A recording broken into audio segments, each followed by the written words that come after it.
Naruto Uzumaki ate a tailed beast bomb. He vaporized Akatsuki's immortal. He broke the technique that sealed the 10 tails. At age 7, he walked out of Konoha's gates after killing a chunin with his bare hands. The village wanted a weapon. They got a dragon. Let's begin. The chunin's body hit the ground with a wet thud. Blood pooled around the corpse, spreading across the filthy alley floor like spilled ink. 7-year-old Naruto Uzumaki stood over the body, his right hand transformed into something that shouldn't exist in this world. Black and blue dragon scales that gleamed in the moonlight, each one harder than steel, sharper than any blade. The chunin had tried to kill him. Another accident orchestrated by the village that despised him. But this one had made a critical mistake. He'd underestimated what lived inside the boy's skin. Naruto looked at his scaled hand, at the blood dripping from claws that had punched clean through the assassin's chest. He felt nothing. No remorse, no anger, just the cold certainty that this village was a cage and cages were meant to be broken. Footsteps echoed through the alley. 3 Anbu materialized from the shadows, their animal masks reflecting the pale moonlight. Cat, dog, and hawk. They saw the body. They saw the boy. They saw the impossible transformation. "Stand down, Naruto Uzumaki," Cat said, hand moving toward her tanto. "You're under arrest for—" "This village is a cage," Naruto interrupted, his voice carrying none of the childish enthusiasm anyone who'd known him would recognize. His eyes met theirs through the darkness, reptilian slits that belonged to something ancient and terrible. "And I don't do cages." He walked toward the main gate. "Stop," dog barked, weaving hand signs. "Fire style, phoenix flower jutsu." Multiple fireballs erupted from his mouth, hurtling toward the small figure. Naruto stopped walking. He turned his head slightly. Then he opened his mouth. The fireballs didn't explode against him. They didn't burn him. They vanished into his mouth like water down a drain, absorbed completely. Naruto's throat glowed blue for a moment as he swallowed the chakra-infused flames, converting them into raw power. He licked his lips. "Tastes like fear." The Anbu froze. That wasn't possible. That wasn't human. Naruto raised his right arm, scales spreading up to his shoulder. He slammed his fist into the ground.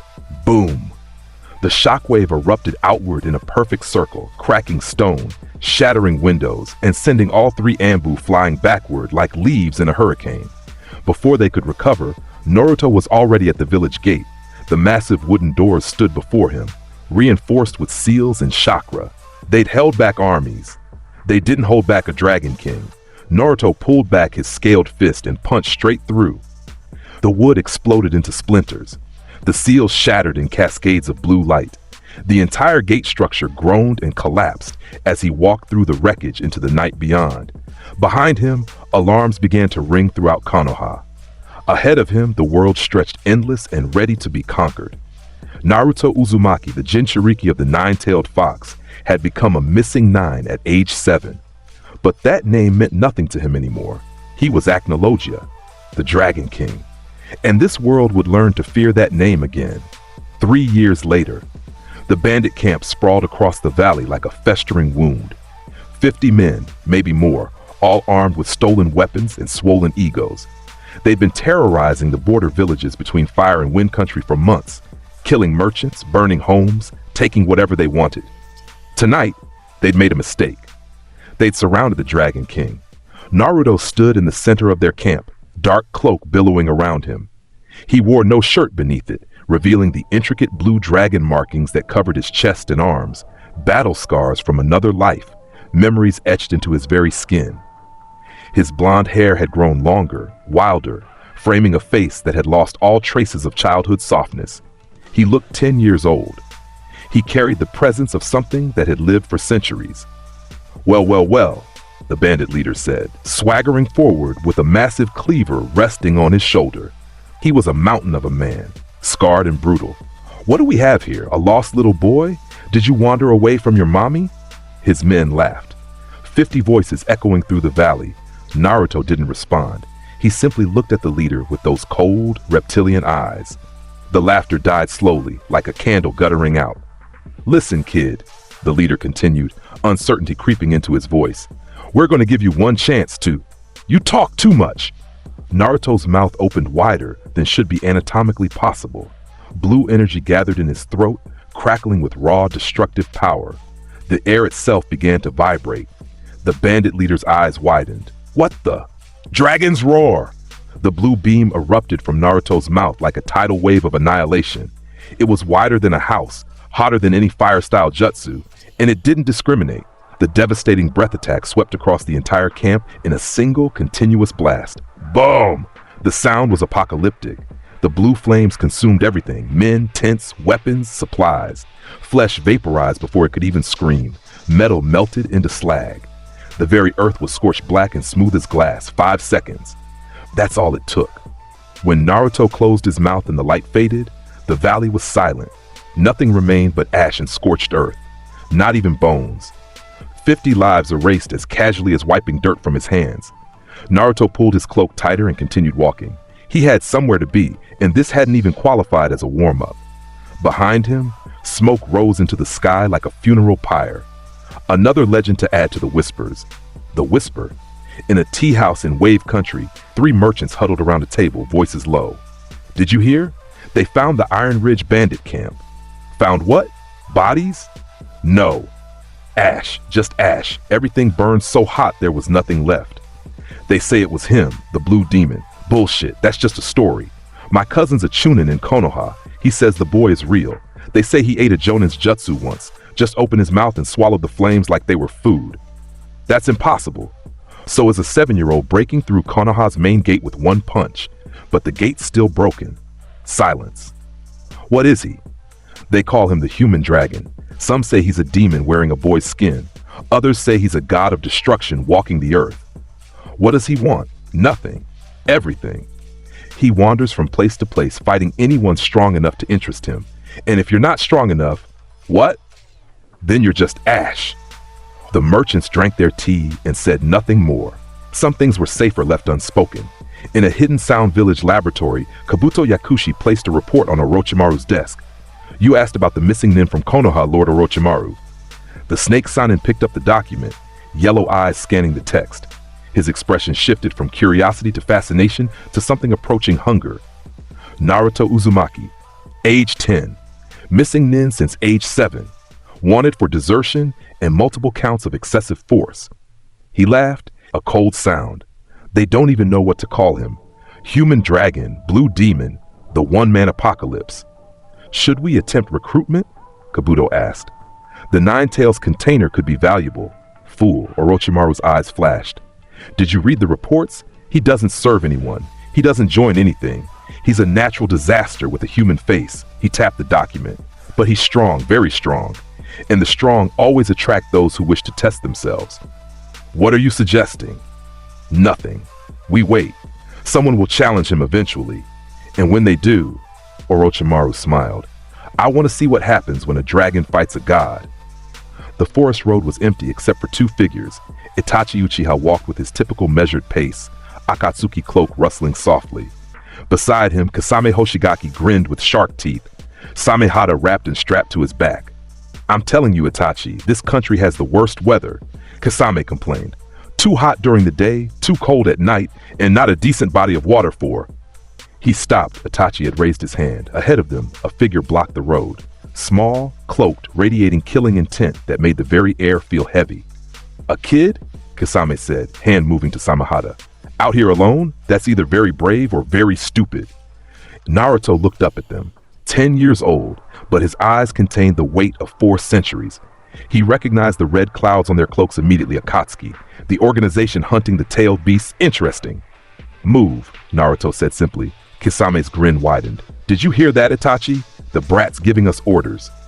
He unwrapped Samehada, the living sword scales shifting eagerly. Let me handle this. Won't take a minute. He swung the massive blade in a horizontal arc aimed at Naruto's head. Clang! The sound of metal striking metal echoed through the forest. Kasame blinked. His sword had stopped mid-swing, blocked by Naruto's forearm. But the boy hadn't raised a weapon. His arm had simply transformed, black and blue dragon scales covering the skin, each one harder than any armor Kasame had ever encountered. Samehada tried to absorb Naruto's chakra through the contact point. The sword began pulling, drinking greedily. Naruto looked at the blade. Then he grabbed it with both scaled hands and bit down on the edge. His teeth sank into Samehada's flesh. The sword shrieked, an actual sound of pain, as Naruto began eating the chakra back, reversing the flow. His throat glowed blue as he swallowed the energy Samehada had stolen, plus some of the sword's own reserves. He pulled his mouth away, leaving teeth marks in the legendary blade. "This sword tastes like fish," Naruto said, his voice flat with disgust. "Disgusting." Kasame stared. In all his years wielding Samehada, nothing had ever bitten his sword before. "What the hell are you?" Itachi's Sharingan activated, 3 tomoe spinning in each eye. He analyzed Naruto's chakra, his stance, his threat level, and what he saw made him hesitate. The chakra was massive, oppressive, but it wasn't the Nine Tails. It was something else entirely, something older, something that made his instincts scream danger louder than they ever had facing anyone except Madara himself. "Genjutsu won't work on me, Uchiha," Naruto said, meeting Itachi's gaze without flinching. The Sharingan reflected in those reptilian slits. "I've lived 400 years in another life. I've seen illusions that would shatter your mind. Your tricks are insects compared to what I've experienced." He walked past them, shoulder brushing against Itachi. "You're boring, Uchiha. Don't waste my time." Kasame moved to stop him. Itachi raised his hand, signaling him to stand down. They watched Naruto disappear down the road. "We're just letting him go?" Kasame demanded. "He bit Samehada. Nobody bites my sword and walks away." "That boy," Itachi said quietly, "is a monster wearing human skin. Fighting him here would be suicide. For him or for us? For us." Kasame looked at his partner in shock. Itachi Uchiha, the man who'd slaughtered his entire clan, the genius who'd made Anbu captain at 13, was admitting someone was stronger than him. "Who is he?" "I don't know," Itachi said, deactivating his Sharingan. "But I intend to find out. Report this to Pain. That boy, he's connected to the Nine Tails somehow, but he's not its Jinchuriki. Not anymore. He's something else." What could be worse than a tailed beast? Itachi remembered those cold reptilian eyes, that absolute certainty of superiority. A predator that views tailed beasts as prey. The land of lightning. Kumogakure stood defiant against the mountains, a fortress village built for war. Its people were warriors, its kage was legendary for his power, and its Jinchuriki was one of the strongest in the world. Naruto walked through the main gate at noon. Nobody stopped him. Guards reached for weapons, but found themselves frozen by the sheer killing intent rolling off the boy. He wasn't sneaking. He wasn't hiding. He was announcing his presence like a king entering his domain. He walked straight to the Raikage's tower. The receptionist stammered, "You can't just..." Naruto looked at her. She fell silent and stepped aside. He climbed the stairs. Each step echoed through the building. By the time he reached the top floor, the 4th Raikage was waiting for him, standing in front of his desk with arms crossed. Mabui stood to the side, ready to assist. The office window showed the village sprawling below. The Raikage was a mountain of a man, muscles like steel cables, lightning chakra crackling faintly around his body. He was one of the strongest kage in history. He looked at the 10-year-old boy who'd invaded his tower and felt his instincts scream danger. "You're either very brave or very stupid, kid," the Raikage said. "State your business before I throw you through that window." Naruto met his eyes without fear. "I want to fight Killer B." Silence. "The 8 Tails Jinchuriki?" Mabui said carefully. "That's not possible. He doesn't take challengers." "I wasn't asking permission," Naruto said. "I'm informing you of what's going to happen. You can hand him over willingly, or I can take him by force." The Raikage's chakra flared. Lightning began arcing across his body in violent bursts. The air pressure in the room increased, making it hard to breathe. "Do you have any idea who you're threatening, boy?" Naruto released his killing intent. Crack. The windows shattered. The walls developed stress fractures. Mabui dropped to one knee, gasping. Even the Raikage took a step back, his eyes widening. The pressure was immense, suffocating, apocalyptic. It felt like standing under an ocean of malice, like the sky itself wanted to crush them. This wasn't the killing intent of a ninja. This was the bloodlust of something that had destroyed nations for sport. "I know exactly who you are," Naruto said, his voice cutting through the pressure like a blade. "You're the 4th Raikage, eh? You're strong, you're fast, you're proud, and right now, you're standing between me and what I want. The Raikage's lightning chakra intensified. He was about to attack, consequences be damned, when a voice interrupted from the doorway. Yo, check it. The Killer Bee is here. No need to fear. Killer Bee entered the room, his gait casual, 7 swords strapped across his back. He was a tall, dark-skinned man with blonde hair and sunglasses, his entire presence radiating confidence. He looked at Naruto and grinned. You want the 8-0? You gonna have to beat this, bro, you fool, you fool. Naruto's killing intent vanished instantly. He smiled, a cold, predatory expression that had nothing to do with happiness. Finally, someone worth fighting. The Raikage stepped between them. B, you don't have to. Brother, B said, his voice dropping the playful tone for a moment. This kid walked into our village and demanded a fight. He's either suicidal or strong enough to back it up. Either way, I want to find out which. He grinned again. Besides, when's the last time I got a good workout, yeah? The Raikage looked at his brother, then at Naruto, then sighed heavily. Fine, but not in the village. Take it to the Valley of Clouds and Lightning.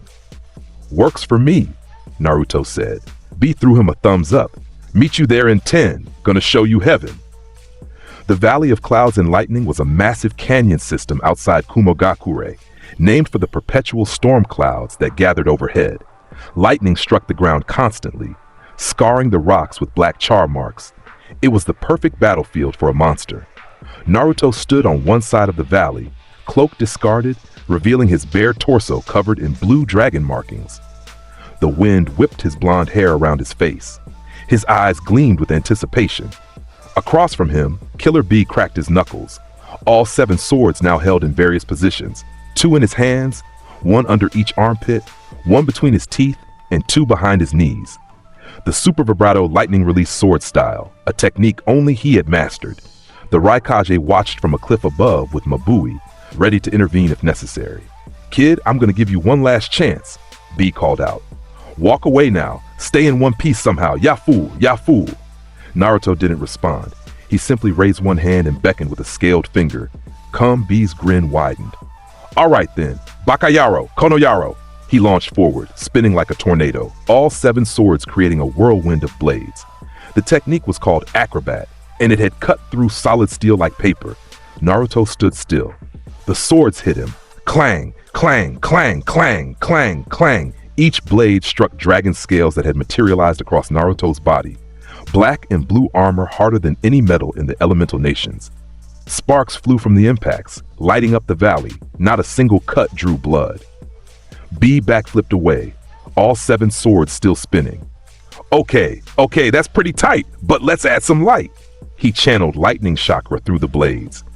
The super vibrato lightning release swords technique amplified the electricity until each blade hummed with enough voltage to paralyze an elephant. B attacked again, faster this time, the lightning charged swords creating arcs of blue-white energy. Naruto caught one sword with his teeth. The lightning coursed through him. B grinned, thinking he'd finally landed a hit. Then Naruto bit down harder and snapped the blade in half. He spit out the metal fragment and smiled. Is this supposed to hurt? B stared at his broken sword. Yo, that was my favorite. Cost me a lot of payments. Then you wasted your money. Naruto moved. One moment he was standing still, the next he was in front of B, scaled fist already in motion. B blocked with 2 swords crossed. Boom! The impact sent him flying backward, skidding across the ground for 50 meters before he could arrest his momentum. The 2 swords he'd used to block were bent at unnatural angles. Damn! B said, discarding the ruined blades. You got some power, kid, but you ain't seen nothing yet. He bit his thumb, slammed his hand on the ground. Summoning jutsu.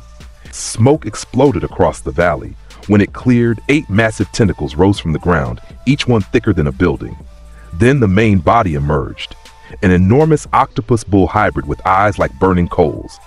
The 8 tails, Juki in its full form, the tailed beast's presence was overwhelming. Its chakra alone was enough to create shockwaves. It looked down at Naruto with ancient eyes.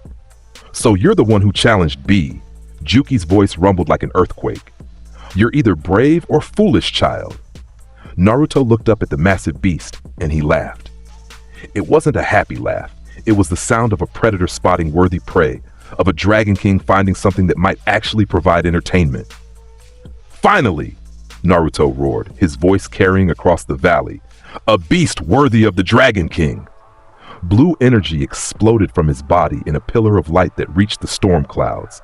The ground beneath him cracked, spiderwebbing outward in concentric circles. The air itself began to vibrate with power. His transformation began. Dragon Force. Blue markings spread across his entire body, glowing like veins of pure energy. His eyes became fully reptilian, slits surrounded by glowing blue irises. Dragon scales covered both arms completely, spreading up his neck and across his chest. Black and blue wings erupted from his back, each one 20 feet long, membranes crackling with power. The transformation was incomplete, not full dragon form, but something between human and monster. The hybrid state that multiplied his already devastating power exponentially. The Raikage's eyes widened from his vantage point. What? What is he? Mabui had no answer.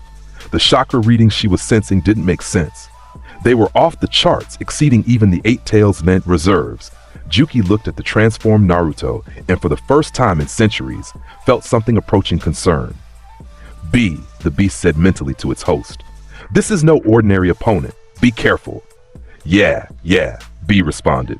But careful's boring. Let's see what this kid's got.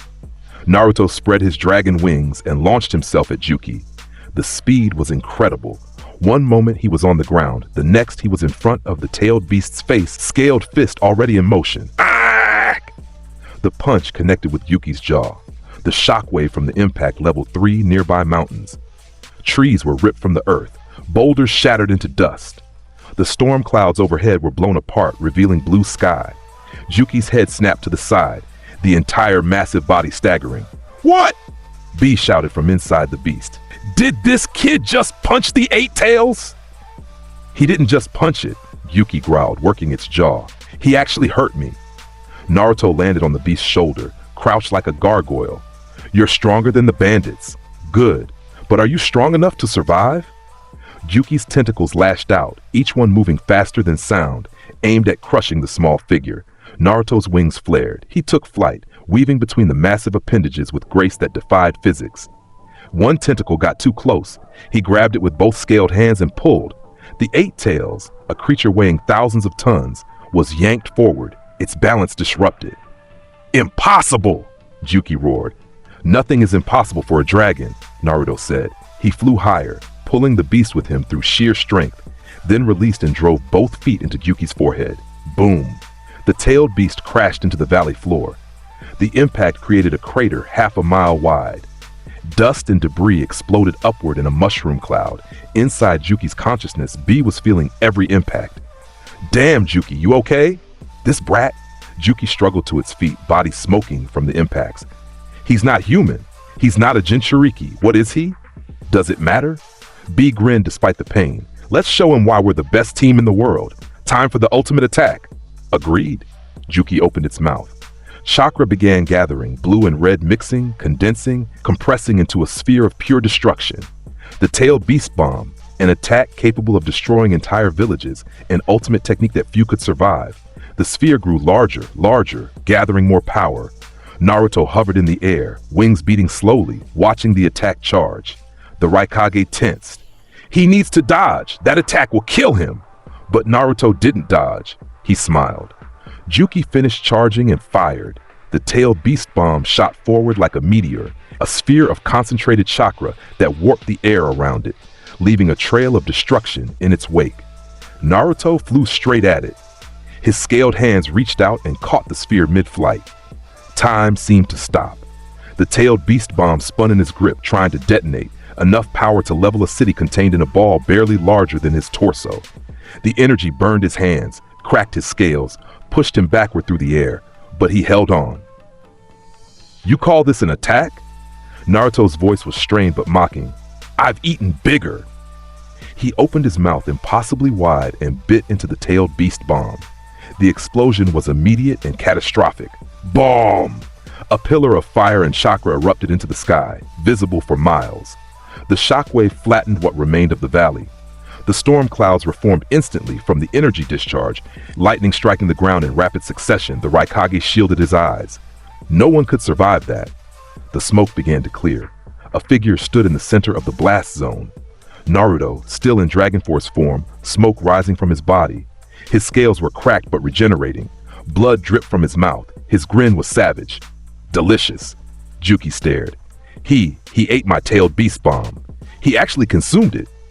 That's not possible, B said. That's not. Naruto appeared in front of Juki's face again, even faster than before. The consumed chakra had made him stronger. Round 3, he said. What followed was a clash of titans. Naruto and Juki fought hand to hand, or rather, fist to tentacle. The Dragon King grabbed one of the beast's appendages and used it to swing the entire 8 tails in a circle before slamming it into the ground. Crashed. Juki retaliated with all 8 tentacles at once, creating a cage of crushing force. Naruto's wings sliced through 2 tentacles, cutting clean through the chakra construct flesh. He grabbed 2 more and pulled, dragging himself closer to the beast's main body. They wrestled. Pure physical combat between 2 monsters wearing different skins. Naruto wrapped his dragon-scaled arms around Juki's tentacles, locking them in place. The beast tried to shake him off but couldn't. B! Juki shouted mentally. He's too strong, I can't. Naruto headbutted the 8 tails in the eye. The massive creature roared in pain. Then Naruto lifted. His muscles strained, scales glowing brighter, wings providing thrust. He lifted the entire 8 tails off the ground. Impossible! The Raikage shouted from his vantage point. Nothing can lift a tailed beast. Naruto proved him wrong. He flew upward with Gyuki in his grip, rising 100 feet, 200, 300.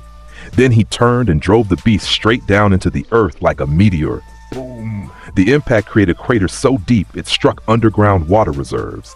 Geysers erupted around the valley. The entire landscape had been permanently altered by this single battle. Yuki lay in the crater, stunned, its form flickering. Naruto landed on the beast's chest, breathing hard but still standing. His dragon force was fading. The blue glow dimming, but he was conscious and victorious. Stay down, he said. Juki looked at the boy and made a decision. B, release the transformation. But we lost. This isn't a fight we can win. Not today. The 8 tails form dissolved in a burst of chakra. Killer B lay in the center of the crater, exhausted, sunglasses shattered, but alive. He looked up at Naruto and despite everything he grinned.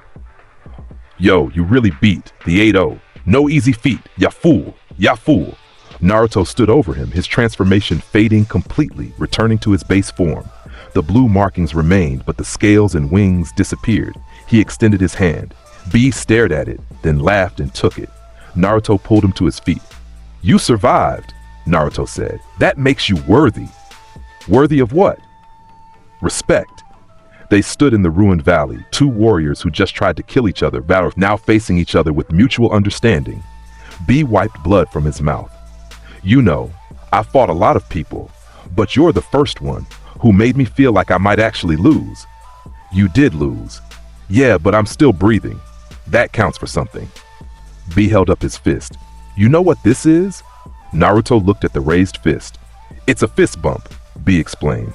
It's what real warriors do. When you find someone who pushes you to your limit, someone who makes you stronger just by fighting them, you bump fists. It's a sign of respect, of connection. Naruto hesitated, then raised his own fist. They bumped. Bakayaro! Konoyaro! B shouted, grinning. Despite himself, Naruto felt something stir in his chest. Not friendship exactly. Dragons didn't have friends, but acknowledgement. This human had earned his recognition. Bakayaro! Konoyaro! Naruto repeated, laughed. You're all right, kid. What's your name anyway? Naruto Uzumaki, but that name means nothing anymore. I am the Dragon King. Dragon King, huh? That's pretty cool. Me, I'm Killer B, the greatest rapper in all the land. He struck a pose despite his injuries. You ever need a rematch, you know where to find me. I'll return when you're stronger, Naruto said.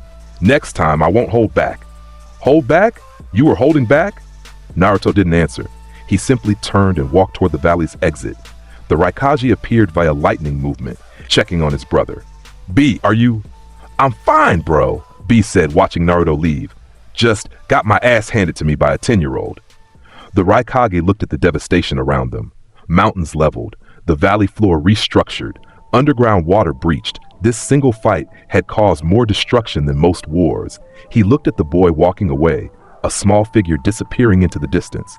That boy, the Raikage said quietly, is not human. He's a natural disaster. Yeah, B agreed. But he's a natural disaster with honor. He could have killed me. Hell, he could have killed both of us and half the village. But he didn't. He just wanted a good fight. What is he? B thought about those reptilian eyes, that overwhelming power, the way the kid had eaten a tailed beast bomb like it was a snack. He's a dragon walking among men, B said. And we just became his rivals. Above them, storm clouds gathered again. Lightning struck the scorched earth, and somewhere in the distance, Naruto Uzumaki smiled. He'd found one person worthy of respect in this world. It was a start. 2 years later, the Chunin exams in Konoha were supposed to be a demonstration of the next generation's power. Young ninja from across the elemental nations gathered to prove themselves, to earn promotion, to bring honor to their villages. Instead, they were about to witness the apocalypse. Naruto stood on a cliff overlooking Konoha, now 12 years old, his body lean and powerful from years of constant combat. The blue dragon markings were more prominent now, covering more of his skin. His hair was longer, wilder. He wore only dark pants and his signature cloak, the front open to reveal his marked chest. He'd heard about the Chunin exams through rumors. Strong fighters gathering in one place. The thought had intrigued him enough to make the journey. But as he watched the village below, he felt only disappointment. These weren't warriors. They were children playing at war. Then he felt it. A massive surge of chakra from the arena. Uncontrolled, wild, malevolent, a tailed beast. Naruto's eyes narrowed. Finally, something interesting. He stepped off the cliff and dropped toward the village, his cloak billowing behind him like dark wings. In the Chunin exam arena, chaos reigned. Gaara of the Sand had transformed into the one-tailed beast, Shukaku. The massive tanuki stood in the center of the arena, its sandy body towering over the terrified crowd. People were screaming, running, trying to escape as the beast laughed maniacally. "Finally!" Shukaku roared. "Finally free! Time to kill everything!" Jonin were forming defensive positions. Anbu were evacuating civilians. The third Hokage stood ready to intervene, but everyone knew this was bad. Tailed beasts didn't just appear in the middle of villages without catastrophic consequences. Then the sky exploded. Boom! A figure dropped from above like a meteor, hitting the center of the arena with enough force to create a massive crater. Dust and debris exploded outward.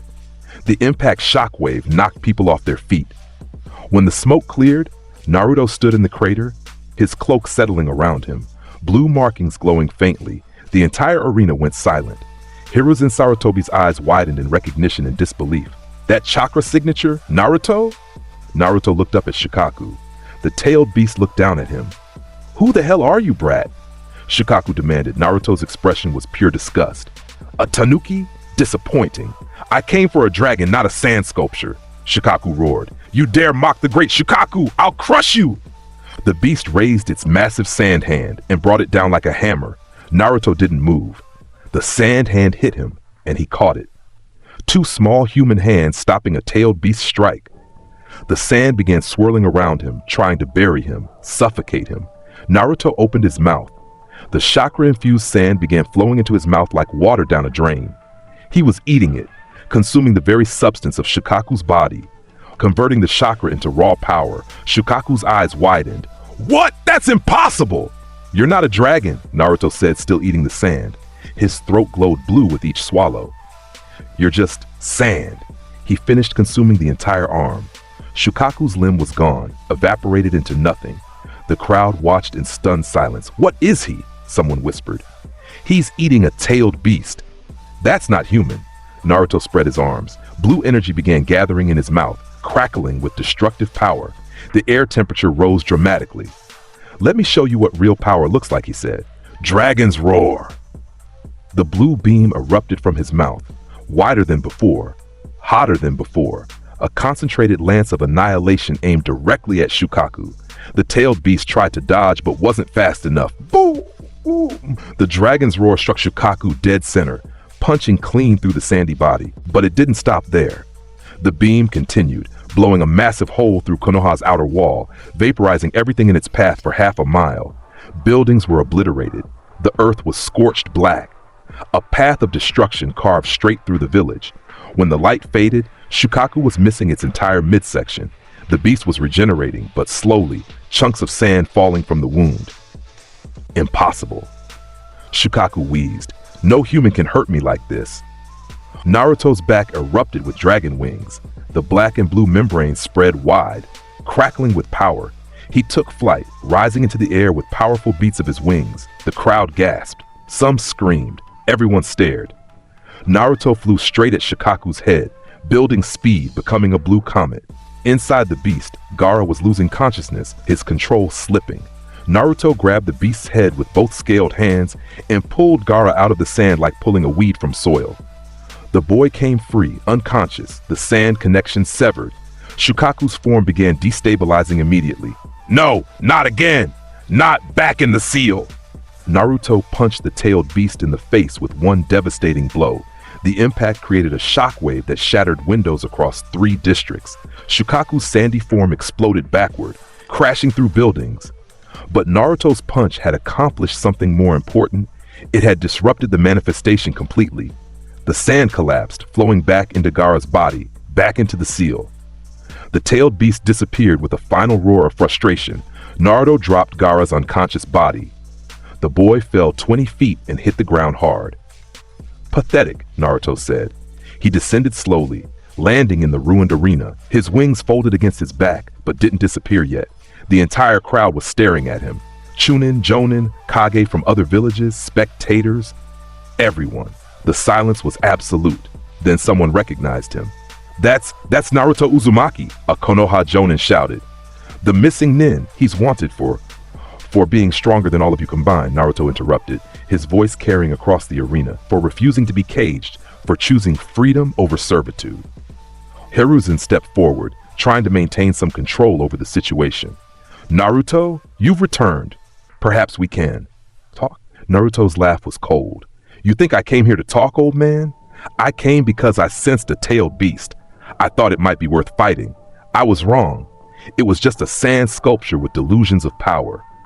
From another section of the arena, 2 figures emerged from the chaos. Orochimaru and Jiraiya, the legendary Sannin, had both been present. Orochimaru for his invasion plan, Jiraiya to stop it. They'd been fighting each other when Naruto arrived. Now they both stared at the boy who just defeated a tailed beast single-handedly. Orochimaru's eyes gleamed with dark interest. So the Nine-Tails container has returned, and with such power, fascinating. The QB brat, Jiraiya said, dropping into a combat stance. What the hell happened to you, kid? Naruto looked at them both. 2 of the legendary 3 ninja, heroes of the last war, supposed to be the strongest of their generation. The snake and the toad, Naruto said. How poetic, you're both insects. Orochimaru's smile turned dangerous. Such arrogance. Let me show you why they call us legendary. Summoning jutsu. He slammed his hand on the ground. Smoke exploded across the arena. When it cleared, a massive purple serpent towered over the battlefield.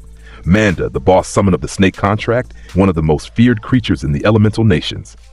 Orochimaru, Manda roared. Why have you summoned me to this pathetic? The snake's eyes locked onto Naruto. What is that? A brat who needs to learn respect, Orochimaru said. Kill him. Manda grinned, showing fangs the size of swords. With pleasure. The massive snake lunged, jaws open wide enough to swallow a house. Naruto transformed his entire right arm into a massive black dragon wing. The transformation was instantaneous. Flesh became scales, became membrane, became a weapon larger than his entire body. He flew straight up, meeting Manda's strike head-on. The dragon wing sliced through the air with a sound like tearing metal. Naruto's wing cut through Manda's body like a hot knife through butter. The massive snake was bisected in a single strike, the 2 halves separating cleanly. Blood rained down across the arena. Gallons of it, coating the ground, the walls, the spectators. Manda's eyes were wide with shock and pain. Impossible! The snake vanished in a burst of smoke, forcibly desummoned by death, returning to its realm to regenerate. Naruto landed, blood dripping from his wing. He transformed it back into an arm, scales receding. You summoned a snake to fight a dragon? Naruto said. Stupid. Orochimaru's expression had shifted from confidence to genuine concern. He'd seen Manda cut in half before it could even attack. This boy was beyond anything he'd anticipated. Jiraiya, seeing an opening, attacked from behind. Rasengan!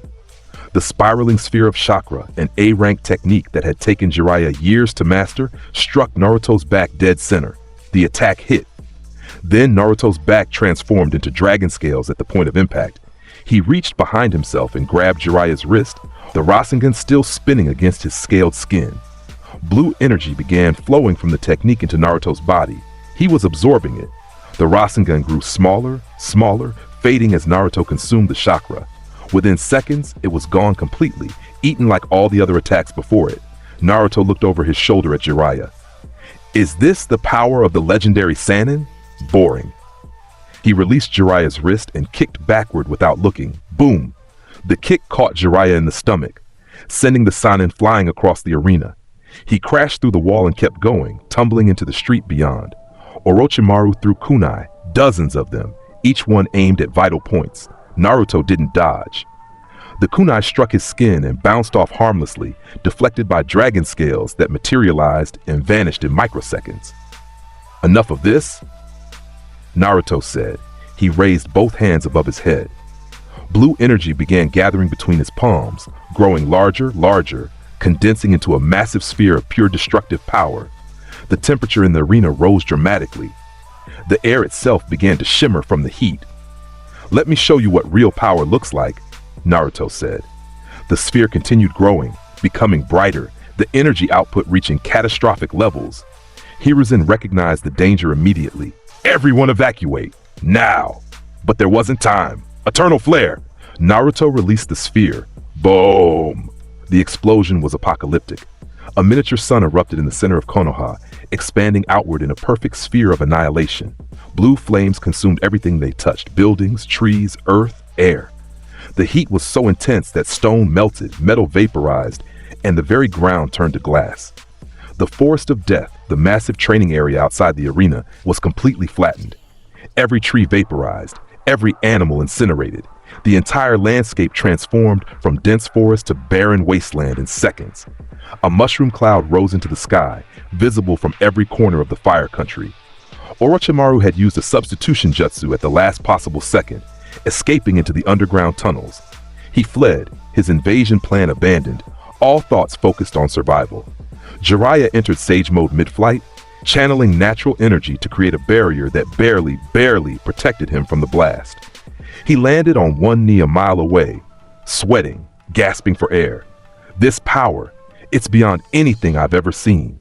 In the ruins of the arena, Naruto stood at the center of a crater that stretched for hundreds of meters in every direction. His body glowed with residual blue energy. Smoke rose from the scorched earth around him. Hiruzen had protected the civilian spectators with a barrier, but it had nearly killed him. The old Hokage knelt on the ground, blood dripping from his mouth. His chakra reserves depleted. From the ruins, figures began emerging. Kakashi Hatake, Might Guy, Asuma Sarutobi, all the Jonin who'd survived the blast, and from the stands, Naruto's former classmates watched in horror and awe. Sasuke Uchiha ran forward, Sharingan activated, rage and confusion warring on his face. Who the hell are you? Naruto turned to look at him. Those cold reptilian eyes met the Sharingan without flinching. Recognition dawned on Sasuke's face. The blonde hair, the whisker marks, the age. Naruto, he whispered.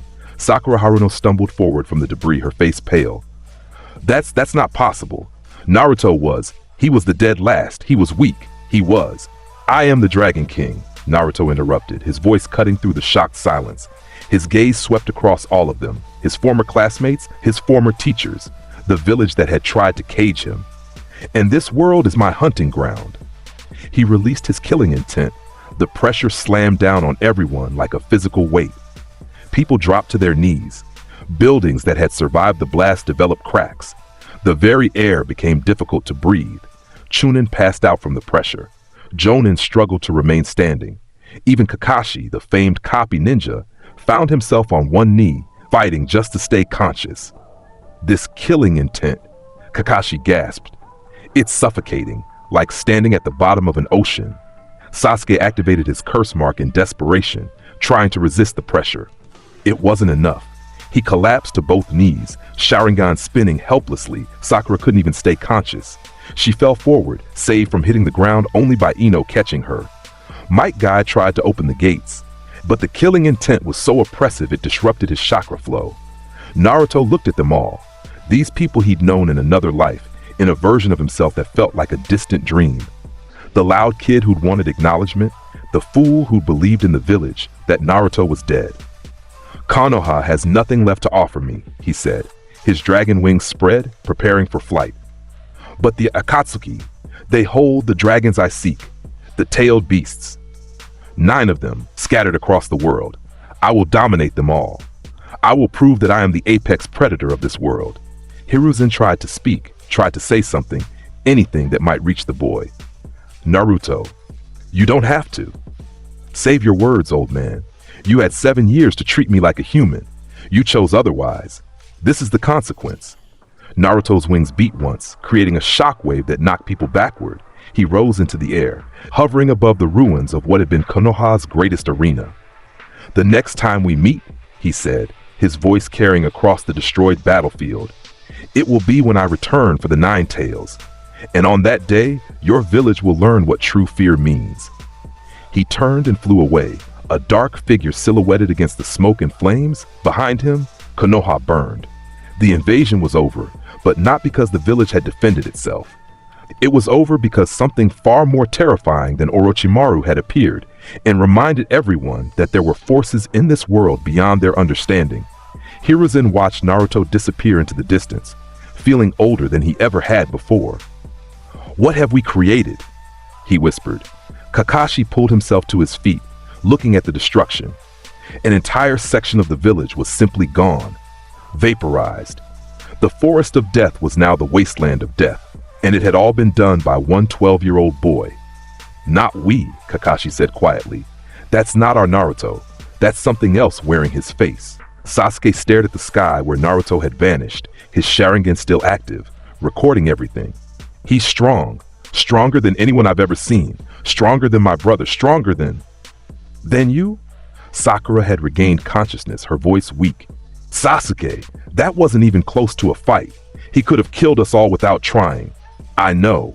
Sasuke's hands clenched into fists. His entire worldview was shaking. He dedicated his life to getting stronger, to surpassing Itachi, to gaining the power needed for revenge. But Naruto had just demonstrated power that made Itachi look like a child playing with kunai. I need to get stronger, Sasuke muttered. So much stronger. Jiraiya arrived, his Sage mode fading, his body covered in burns and bruises. He looked at Hiruzen. We need to talk. That boy, he's not the Nine-Tails Jinchuriki anymore. Or if he is, there's something else inside him. Something that makes the Kyuubi look tame. I know, Hiruzen said heavily. I saw his chakra. It's different. Ancient. Malevolent. It's not the fox. Then what is it? Neither of them had an answer. In the rubble, people were beginning to process what had happened. Medical ninja were treating the wounded. Anbu were securing the area. The village would rebuild, but everyone knew the truth. Konoha had just been attacked by one of its own children, and they'd been powerless to stop him. Elsewhere, in a dark cave lit by holographic projections, the members of Akatsuki stood in silence, having witnessed the battle through their surveillance techniques.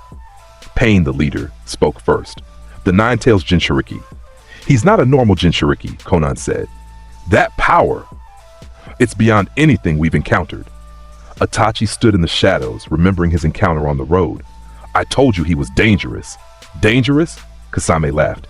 The kid just vaporized half of Konoha. That's not dangerous. That's apocalyptic. He's coming for the tailed beasts, Pain said. He said it himself. He wants to dominate them. Then he's coming for us, Sasori noted. We're capturing the Biju.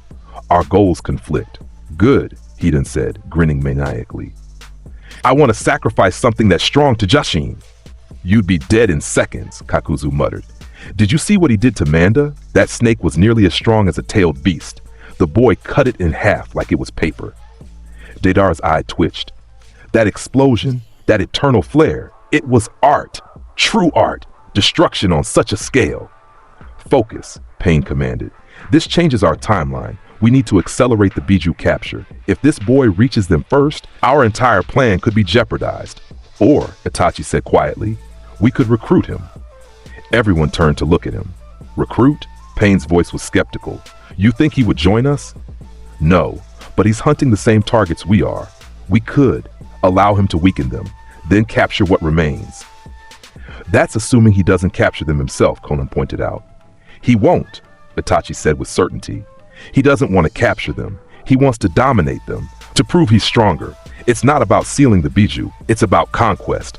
Pain considered this. Monitor him. If he becomes too great a threat to our plans, we eliminate him, all of us together. And if we can't eliminate him? Kisame asked, only half joking. Pain's Rinnegan glowed in the darkness. Then the world has a problem that even the Akatsuki cannot solve. Naruto's perspective. Naruto flew through the sky, his dragon wings cutting through clouds. Below him, the elemental nations spread out like a map. Forests, mountains, rivers, villages. All of it so small from up here. He thought about the battle. About how weak they all were. Shukaku had been disappointing. A tailed beast should be stronger than that. But it had been sealed inside a weak host. A mentally unstable child who couldn't even control the power he'd been given. The Sannin had been equally disappointing. Legendary? They barely made him use 10% of his power. Only Killer Bee had earned his respect. Only the Eight-Tails Jinchuriki had actually made him work for victory. Naruto's mind drifted to his past life, to Acnologia, the Dragon King who terrorized an entire world, who'd fought gods and demons and had emerged victorious every time, who'd lived for 400 years seeking worthy opponents and finding none. This world had the potential for strong opponents. The tailed beasts were powerful, even if their hosts were weak. The Akatsuki held some skilled fighters, and somewhere out there, he knew, were others who might provide entertainment. But so far, this world was just as disappointing as the last. He needed to find the other Biju. Needed to test them, dominate them, prove his superiority. Starting with the Nine-Tails. Naruto smiled coldly. That would be interesting. The beast sealed inside him, or rather what used to be sealed inside him. In his transformation into Acnologia's reincarnation, something had changed. The Nine-Tails was still there, but it was suppressed, caged by his dragon power, unable to manifest.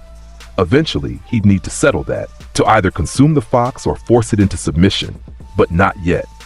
First, he would hunt the others. He altered his flight path, heading toward the land of water. Rumors said the Three-Tails was there, currently without a host, roaming wild, a wild-tailed beast. No weak human to restrain its power. Now that might actually be worth fighting. Naruto's wings beat faster, carrying him toward his next battle. Behind him, the sun began to set, painting the sky in shades of orange and red.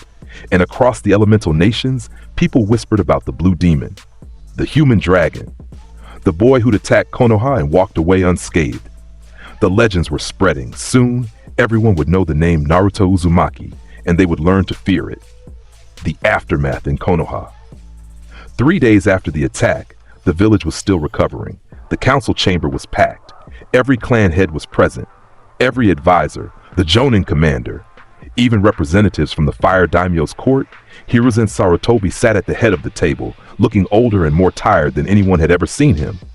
The damage report, he said quietly. Shikaku Nara, the Jonin commander, stood and read from a scroll.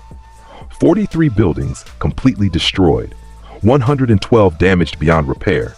The forest of death is gone, completely vaporized.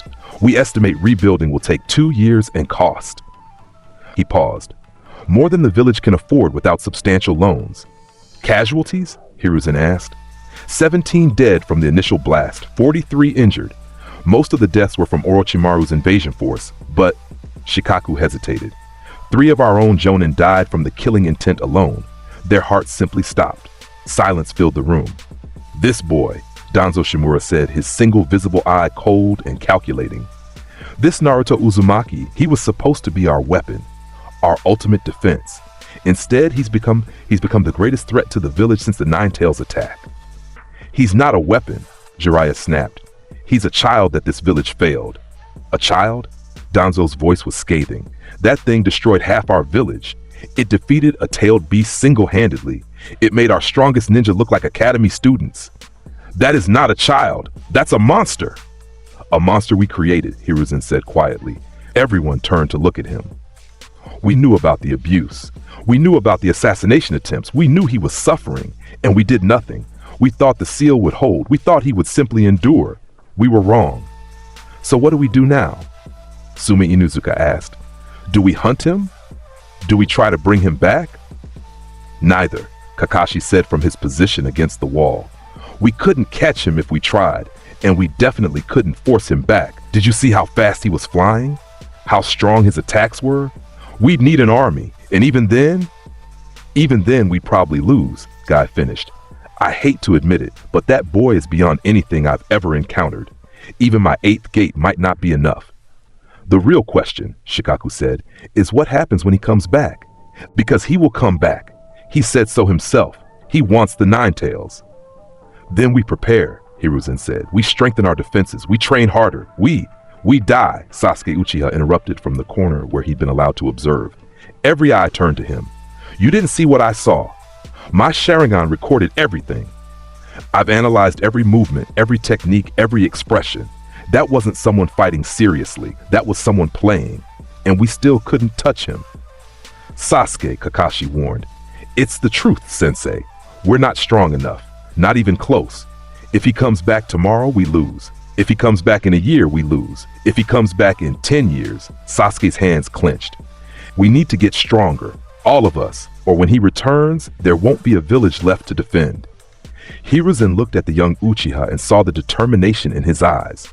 Sasuke had been driven before, motivated by revenge against Itachi. But now he had a new goal, to reach the level where he could stand against Naruto. Then that's what we'll do, Hiruzen decided. We'll train, we'll prepare, we'll turn this tragedy into motivation. And when Naruto Uzumaki returns, he paused, knowing his next words were hollow but needing to say them anyway. We'll be ready. Nobody believed him, but they all nodded anyway. Because what else could they do? Meanwhile, in the land of water, Naruto stood on a beach, looking out at the ocean. Somewhere beneath those waves, the 3 tails Isobu lurked, a massive turtle-like beast that had been without a host for years. He could sense it. The chakra signature was distinct, powerful, calling to him like a beacon. Naruto stepped onto the water's surface, his chakra allowing him to walk on the waves. Then he began moving deeper, walking toward the epicenter of that chakra signature. The ocean grew darker. The water grew colder. Normal humans would have turned back long ago. Naruto went deeper. A massive shadow appeared beneath him. Something huge, something ancient, something that had lived in these depths for longer than most humans had been alive. The 3 tails emerged from the deep. Isobu was enormous. A turtle with 3 tails, each one capable of crushing ships, covered in coral and barnacles from its time underwater. Its eyes glowed red as it surfaced, looking at the small figure standing on the water above it. A human? Isobu's voice was deep, echoing. It's been years since a human dared approach me. Are you here to try to seal me again, child? Naruto smiled. Seal you? No, I'm here to fight you. Fight? Isobu almost sounded amused. I am a tailed beast. I am a force of nature. Humans don't fight me. They run from me. Then let me be the first to change that. Naruto's body began transforming. Dragon Force activated, blue markings glowing across his skin, scales forming, wings emerging. His eyes became reptilian slits. Isobu's amusement faded. What are you? I am the Dragon King, Naruto said, and you're going to help me pass the time. He launched himself at the tailed beast. The battle that followed lit up the night sky. Blue flames clashed with torrents of water. Dragon's roar met tailed beast water bullets. The ocean itself became a battlefield, waves rising hundreds of feet high from the impacts. Fishermen on nearby islands watched the lights in the distance and told stories about sea gods fighting. They were closer to the truth than they knew. Naruto fought Isobu for 3 hours straight. The turtle was strong, its defenses nearly impenetrable, its water techniques devastating. But it wasn't strong enough. Finally, after an extended battle that left the ocean boiling and the seafloor scarred, Naruto stood on Isobu's shell, his hand pressed against the beast's head. You're strong, Naruto admitted. Stronger than Shukaku, but still not strong enough to challenge a dragon. Isobu was exhausted, barely conscious. What are you going to do? Seal me? No. I'm going to let you live. But remember this moment, Turtle. Remember that I could have killed you, and I chose not to. When I return, and I will return, you will submit to me willingly, or I will force you to submit. Choose wisely. Naruto released the beast and flew away, leaving Isobu floating in the water, battered but alive. The three tails watched him go and felt something it hadn't felt in centuries: fear. 2 months later, Naruto's journey had taken him across the elemental nations. He'd fought the two tails Matatabi in the land of lightning. Yugito Ni had barely survived the encounter. He'd battled the four-tailed Son Goku in the land of earth. Roshi had lasted longer than most, earning a nod of respect before passing out. Each battle added to his legend. Each victory made his name more feared. The villages were starting to take notice. The Kage had begun holding emergency summits. The Akatsuki had accelerated their plans. And through it all, Naruto remained unconcerned. He stood now on a mountain peak in the land of earth, looking down at the village of Iwagakure. He could sense the five tails Kokuo there, sealed inside a Jinchuriki named Han. But something else had caught his attention. Two figures were approaching him from behind. He could sense their chakra, both powerful, both familiar. He turned. Itachi Uchiha and Kasame Hoshigaki stood on the mountain path, Akatsuki cloaks billowing in the wind. "We meet again, Dragon King," Itachi said. Naruto smiled coldly. The Uchiha and the shark. "Did you come to die, or just to waste my time again?" "Neither," Itachi said. "We came to deliver a message. Pain, the leader of Akatsuki, wishes to speak with you." "About what?" "About the tailed beasts, about your goals, about a possible arrangement." Naruto laughed. "You want me to join your little organization? How disappointing. I thought the Akatsuki were supposed to be strong." "We are strong," Kasame said, hand on Samehada. "Strong enough that even you should think twice about making us enemies." "Should I?" The killing intent Naruto released was enough to crack the mountain beneath them. Rocks began to fall, tumbling down the cliff face. The very air became oppressive. Kasame took a step back despite himself. Itachi's Sharingan activated on instinct. "You're strong, Uchiha," Naruto said. "Stronger than most. And you, Shark, you're entertaining, but you're not strong enough to threaten me, not even close." He walked past them toward the mountain's edge. "Tell your leader I don't join organizations. I don't serve anyone. I am the Dragon King, and I bow to no one." "Then what do you want?" Itachi asked. Naruto paused, looking back over his shoulder. "I want worthy opponents. I want battles that make me feel alive. I want to prove that in this world, in this life, I am the strongest existence. And when you've proven that, then I'll find a new world to conquer." He spread his dragon wings and jumped off the mountain, falling toward the clouds below before catching air and soaring away. Itachi and Kasame watched him disappear. "That kid's going to be a problem," Kasame said. "Yes," Itachi agreed. "But perhaps he can be useful first." The hunt continues.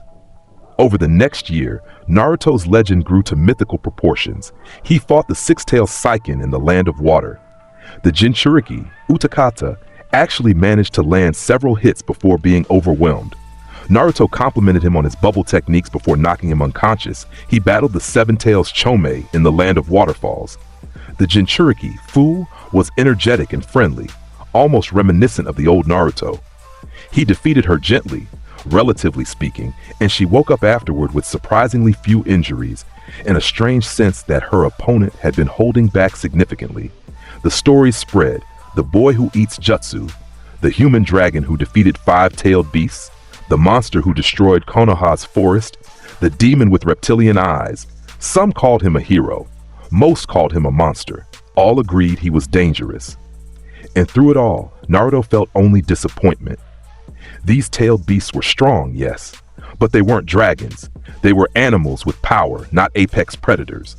Fighting them was like fighting children, entertaining for a moment, but ultimately unsatisfying. He needed stronger opponents, real challenges, something that would make his blood sing the way it had in his previous life. The eight tails had come closest. Killer Bee remained the only opponent he genuinely respected. Maybe it was time to return to Kumogakure, to have that rematch. Or maybe. Naruto's thoughts turned to the nine tails, the beast sealed within him, suppressed by his dragon power. What would happen if he released it? If he forced the fox into a confrontation? That might be interesting. He changed direction, flying toward a remote location where he could test this theory without destroying any villages. It was time to settle things with the nine tails. Time to remind the fox what true power looked like. The seal, Naruto, sat cross-legged in a cave deep beneath the mountains of the land of Earth. His consciousness dove inward, seeking the seal that contained the Nine Tails. The familiar sewer-like mindscape appeared around him. He'd been here before, in another life, when he was still the weak child who needed the fox's power to survive. Now he was here as something else entirely. He walked through the corridors until he reached the massive gate sealed with a paper tag marked seal. Behind the gate, two enormous red eyes opened in the darkness. "You!" The Nine Tails' voice was a thunderous growl that shook the mindscape. "You dare enter my domain after what you've done to me?" Naruto looked at the fox without fear. "What I've done? I haven't done anything to you, fox, yet. You suppressed me. You sealed me even deeper than before. Your cursed dragon power has caged me beyond what any human could accomplish." "Good. That means it's working." The Nine Tails slammed against the gate. The entire mindscape shook. "I am Kurama. I am a tailed beast. I am power incarnate. And you are nothing but a human child who should be begging for my strength." Naruto smiled coldly. "You think you're powerful? You think you're a force of nature?" He released his killing intent within the mindscape. The pressure was immense, absolute. The very fabric of the mental space began to crack under the weight of Naruto's will. The Nine Tails actually took a step back. "Let me tell you what you are, fox," Naruto said. "You're a beast. Strong, yes. Dangerous, yes. But you're not a dragon. You're not even close. In my previous life, I fought creatures that would eat you for breakfast and still be hungry. I destroyed gods, I ended civilizations. I was feared across an entire world. Previous life?" Kurama's voice was uncertain now. "I am Acnologia, reincarnated into this body. I am the Dragon King who terrorized Earthland for 400 years. And you, Kurama, are nothing but another beast for me to dominate." Naruto reached out and touched the seal. The paper tag began to burn with blue flames. "What are you doing?" Kurama roared. "I'm giving you a choice," Naruto said. "Submit to me willingly, and I'll let you keep some semblance of freedom. Continue to resist, and I will consume you entirely. Your chakra, your power, your very existence, all of it will become mine. Choose." The seal continued burning. The gate began to open. Kurama could feel it, the suppression lifting, the chance for freedom. But the Nine Tails also felt something else. The overwhelming presence of the being standing before the gate. The absolute certainty that this was not a fight it could win. Acnologia had dominated dragons for centuries. What was a fox to a dragon king? "You're insane," Kurama said. "You're going to destroy yourself." "No," Naruto said. "I'm going to prove a point. Now choose, submit or be consumed." The gate opened fully. Kurama emerged, its massive form filling the mindscape, Nine Tails lashing, chakra burning bright enough to illuminate the darkness. "You want submission?" The beast roared. "Then come and take it." Naruto's smile widened. "Gladly." His transformation began within the mindscape. Dragon Force activated, but more than that, he began to assume his true form. Not the hybrid state he used for battle, but something closer to his original existence. His body grew, scales spreading across every inch of skin. Dragon wings erupted from his back, massive and powerful. His face elongated, becoming more draconian, teeth becoming fangs, hands becoming claws. Within his own mindscape, Naruto Uzumaki transformed into something approaching the true Acnologia, a dragon in humanoid form, a being of pure destruction given flesh. The Nine Tails stopped mid-lunge. What are you?" Kurama whispered. "I told you." Naruto's voice was deeper now, resonating with ancient power. "I am the Dragon King, and you, Fox, are about to learn what that means." They clashed. The battle within the mindscape was titanic. Kurama's tailed beast bombs met Naruto's dragon's roar attacks. Massive claws struck against dragon scales. The very fabric of the mental space began to tear from the conflict, but it was never really a contest. Naruto had fought for 400 years, had battled creatures far stronger than the Nine Tails, had honed his skills against gods and monsters. Kurama was powerful, but power alone wasn't enough. Naruto caught one of Kurama's tails mid-swing, spun, and slammed the entire beast into the mindscape floor. The impact created a crater in the mental space. Before Kurama could recover, Naruto was on top of it, dragon claws pinning the fox's head to the ground. "Submit!" Naruto commanded. "Never!" Naruto began to absorb the Nine Tails chakra directly. Blue energy flowed from Kurama into Naruto, the fox's power being consumed, eaten, converted into something else entirely. Kurama screamed in pain and rage and fear. "Stop! Stop it! You'll kill me!" "Then submit." The absorption continued. Kurama could feel itself weakening, its very existence being devoured by this monster wearing human skin. Finally, the Nine Tails could resist no longer. "I submit! I submit! Just stop!" Naruto immediately ceased the absorption. He stepped back, allowing Kurama to rise, though the fox was noticeably weaker now, dimmer. "Good choice," Naruto said. "From now on, you work for me. Your chakra is mine to use. Your power is mine to command. But in exchange, I won't consume you entirely. You'll continue to exist." "You're a monster," Kurama panted. "Yes, and now I'm your monster. Get used to it, Fox. We're going to be together for a very long time." Naruto's consciousness began withdrawing from the mindscape. "Wait," Kurama called out. "What happens now? What are you planning?" Naruto looked back over his shoulder.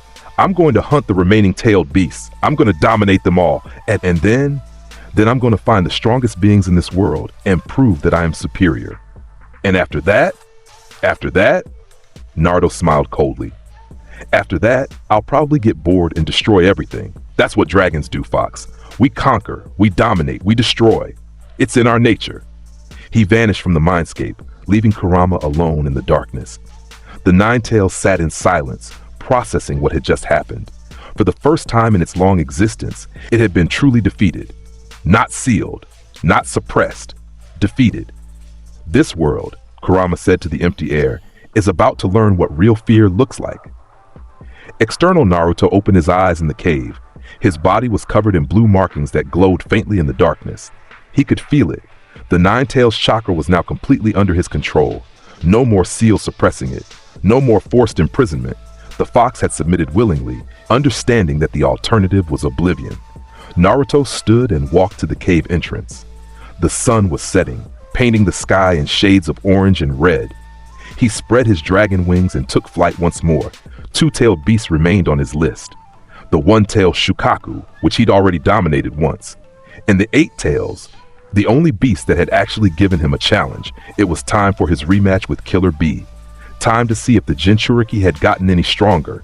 Naruto flew toward the land of lightning, anticipation building in his chest. This would be interesting. Kumogakure, 2 years later. Naruto was 14 now, his body lean and muscular from constant combat. The blue dragon markings covered more of his skin than ever, visible even when he wasn't transformed. His eyes had become permanently reptilian, a side effect of spending so much time in Dragon Force. He stood at the gates of Kumogakure again, just as he had 2 years prior. This time the guards recognized him immediately. "It's him! It's the Dragon King! Sound the alarm! Get the Raikage!" Naruto walked through the gates calmly, ignoring the chaos around him. Ninjas scrambled to defensive positions. Civilians evacuated. The entire village went into lockdown mode. He made his way to the same tower, climbed the same stairs, and entered the same office. The Raikage stood ready, lightning chakra already crackling around his body. Mabue had evacuated. This time, it was just the two of them. "You've got some nerve coming back here," the Raikage said. "Where's your brother?" "You think I'm just going to?"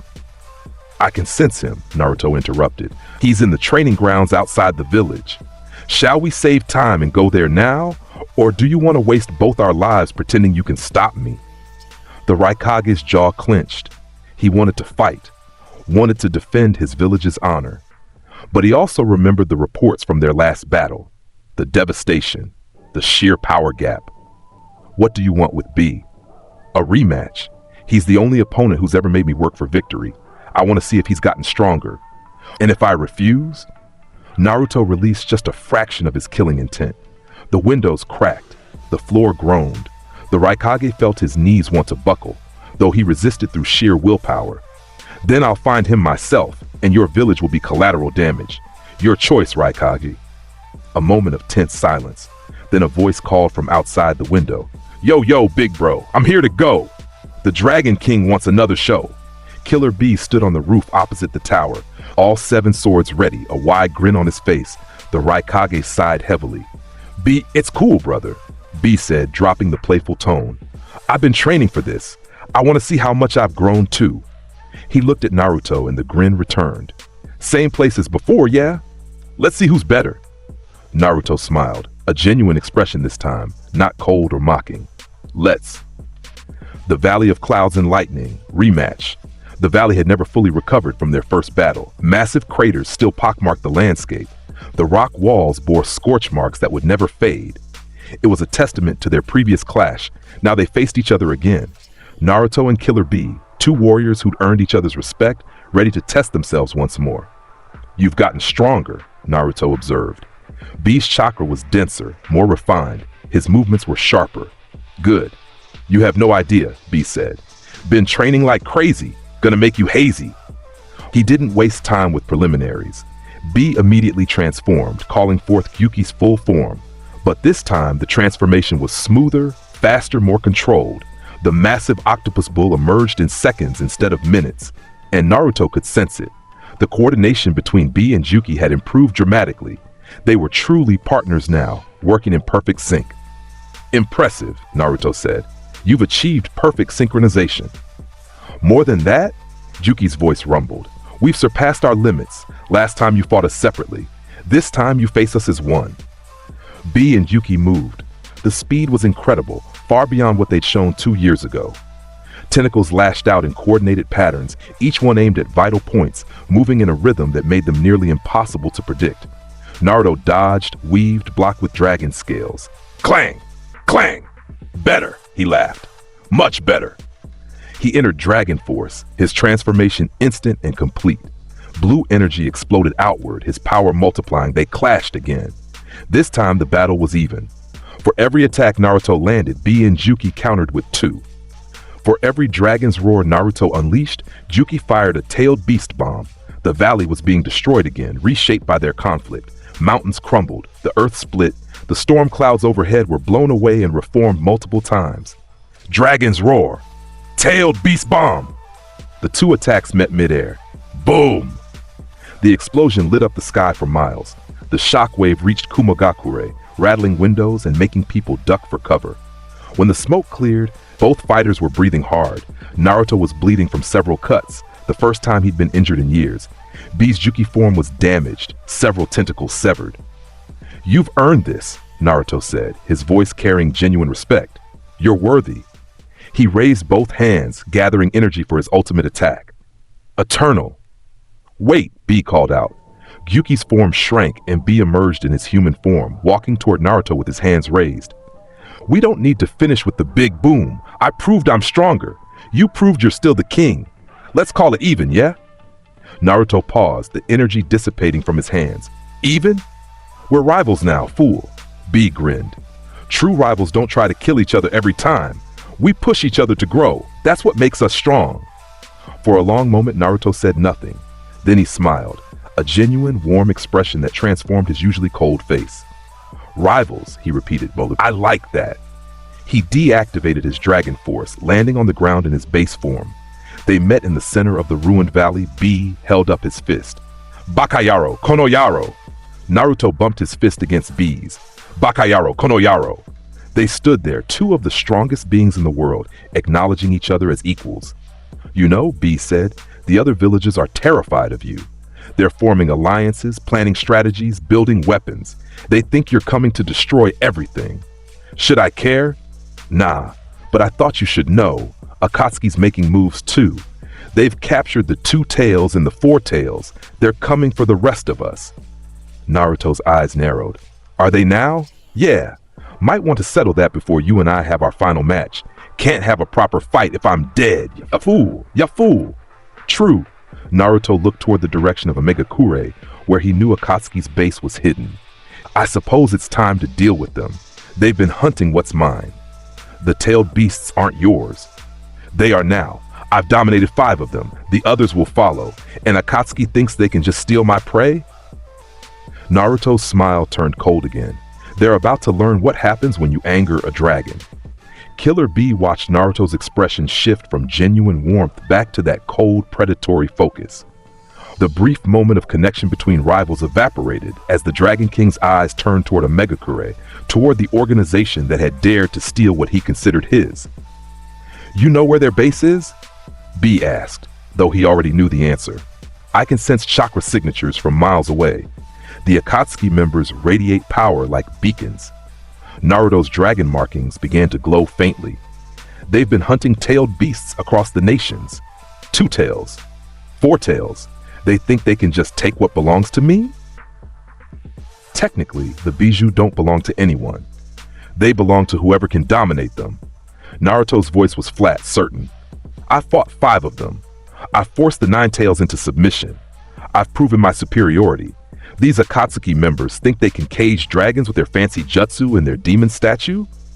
He laughed, cold and sharp. They're about to understand the difference between capturing and conquering. The Raikage appeared in a flash of lightning, landing on the valley's edge with Mabui beside him. His expression was thunderous, lightning chakra already crackling around his massive frame. Uzumaki! His voice boomed across the valley. You've had your fight. Now leave my village. Immediately. Naruto didn't turn to face him. I'm already leaving, Raikage. Your brother and I have finished our business. Bro, it's cool. B started. It's not cool. The Raikage's chakra flared brighter. This boy waltzed into Kumogakure twice, fought our Jinchuriki twice, and we're supposed to just let him leave whenever he feels like it? Yes. Naruto finally turned, his reptilian eyes meeting the Raikage's glare without flinching. Because if you try to stop me, I'll level your village on my way out. Not because I want to, not because I hate you, simply because you'd be in my way. The killing intent that rolled off Naruto made the air feel thick. The Raikage took an involuntary step back before catching himself, rage and caution warring on his face.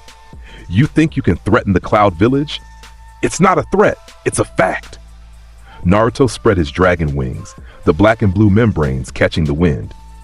But I have no interest in your village. I'm going to a Megakure. The Akatsuki took my prey. I'm going to remind them what happens when insects try to steal from a dragon. B stepped between them. Bro, let him go. He's not our enemy. And honestly, let Akatsuki deal with him. Those guys have been a pain in everyone's ass for years. B's right, Mabui said quietly. From a strategic standpoint, if Naruto Uzumaki destroys Akatsuki, that eliminates one of the world's greatest threats and replaces it with him. The Raikage gestured at Naruto. This boy is a walking catastrophe. A catastrophe that just agreed not to fight my village, B pointed out. We made a deal, bro. Rivals don't kill each other's homes. Right, Naruto? Naruto considered this. Your village is safe, Raikage. You have my word. Your brother earned that much. He looked at B and nodded once. Next time we fight, I want you even stronger. Same to you, fool, B grinned. Naruto's wings beat once, creating a shockwave that kicked up dust and debris. He rose into the air, hovering above the valley. Tell the other Kages something for me, Naruto called down. Tell them the Dragon King is hunting Akatsuki. Tell them to stay out of my way.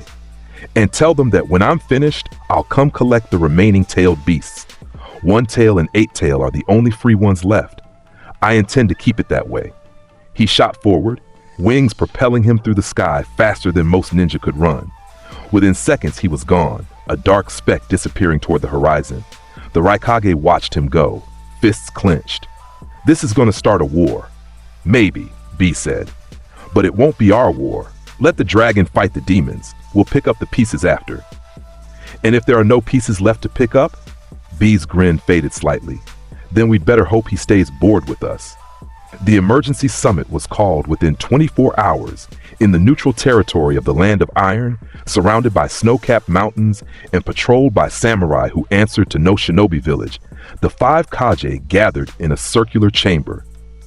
Each leader sat with their guards, the tension in the room thick enough to cut. Tsunade Senju, the 5th Hokage, looked older than her apparent age suggested.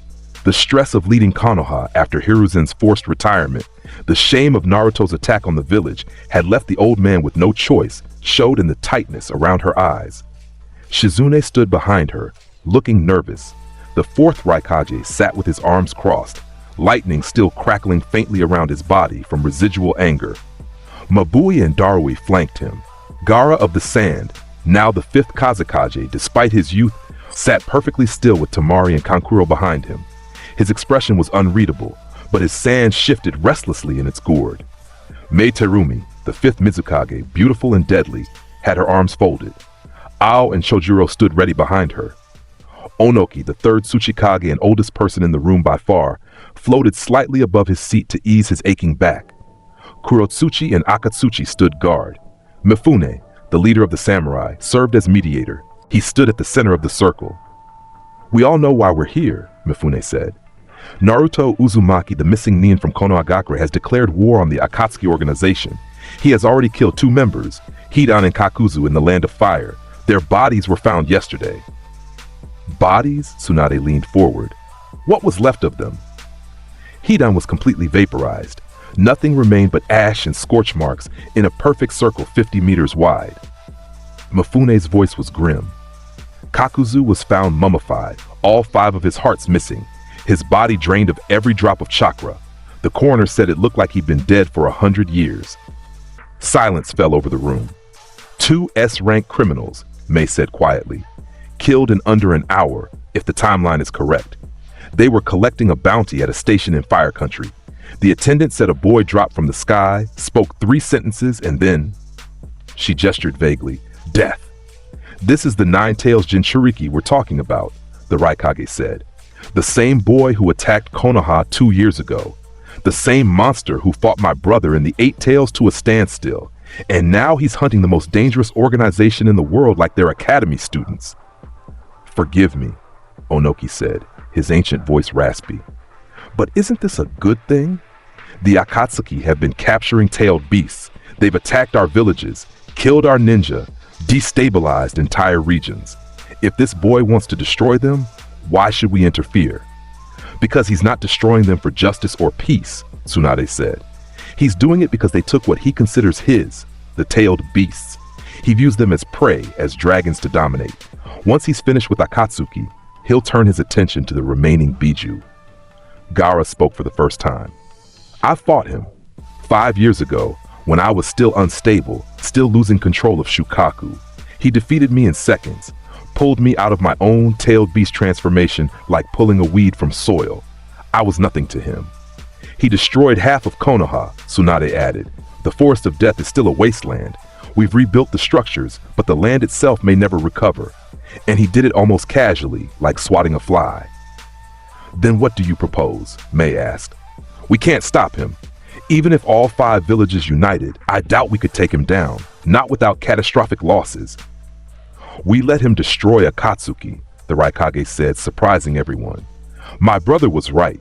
Let the monsters fight each other. Akatsuki has been a thorn in all our sides for years. If Uzumaki wants to eliminate them, we let him. Then, when he's weakened..." "He won't be weakened," Gaara interrupted. "You don't understand. Fighting makes him stronger. Every technique he eats, every opponent he defeats, every battle he survives, he grows. By the time he finishes with Akatsuki, he'll be even more dangerous than he is now." A new voice spoke from the shadows behind Tsunade's delegation. "Then we use this opportunity to reclaim what belongs to Konoha." Danzo Shimura stepped forward, his bandaged face and arm making him look like a mummy. Several Konoha ninja tensed. Tsunade's expression turned thunderous. "Danzo, you weren't invited to this summit." "I'm here as an advisor to the Hokage, whether you like it or not." Danzo's visible eye was cold and calculating. "The Nine Tails container is a Konoha asset, a weapon that was supposed to protect the village. Instead, it's become the world's greatest threat. We need to recapture it before." "Recapture?" The Raikage laughed, harsh and bitter. "Are you insane? That boy would kill every ninja you sent before they got within 100 meters of him. Then we send more. We coordinate with the other villages. No." Tsunade's voice was absolute.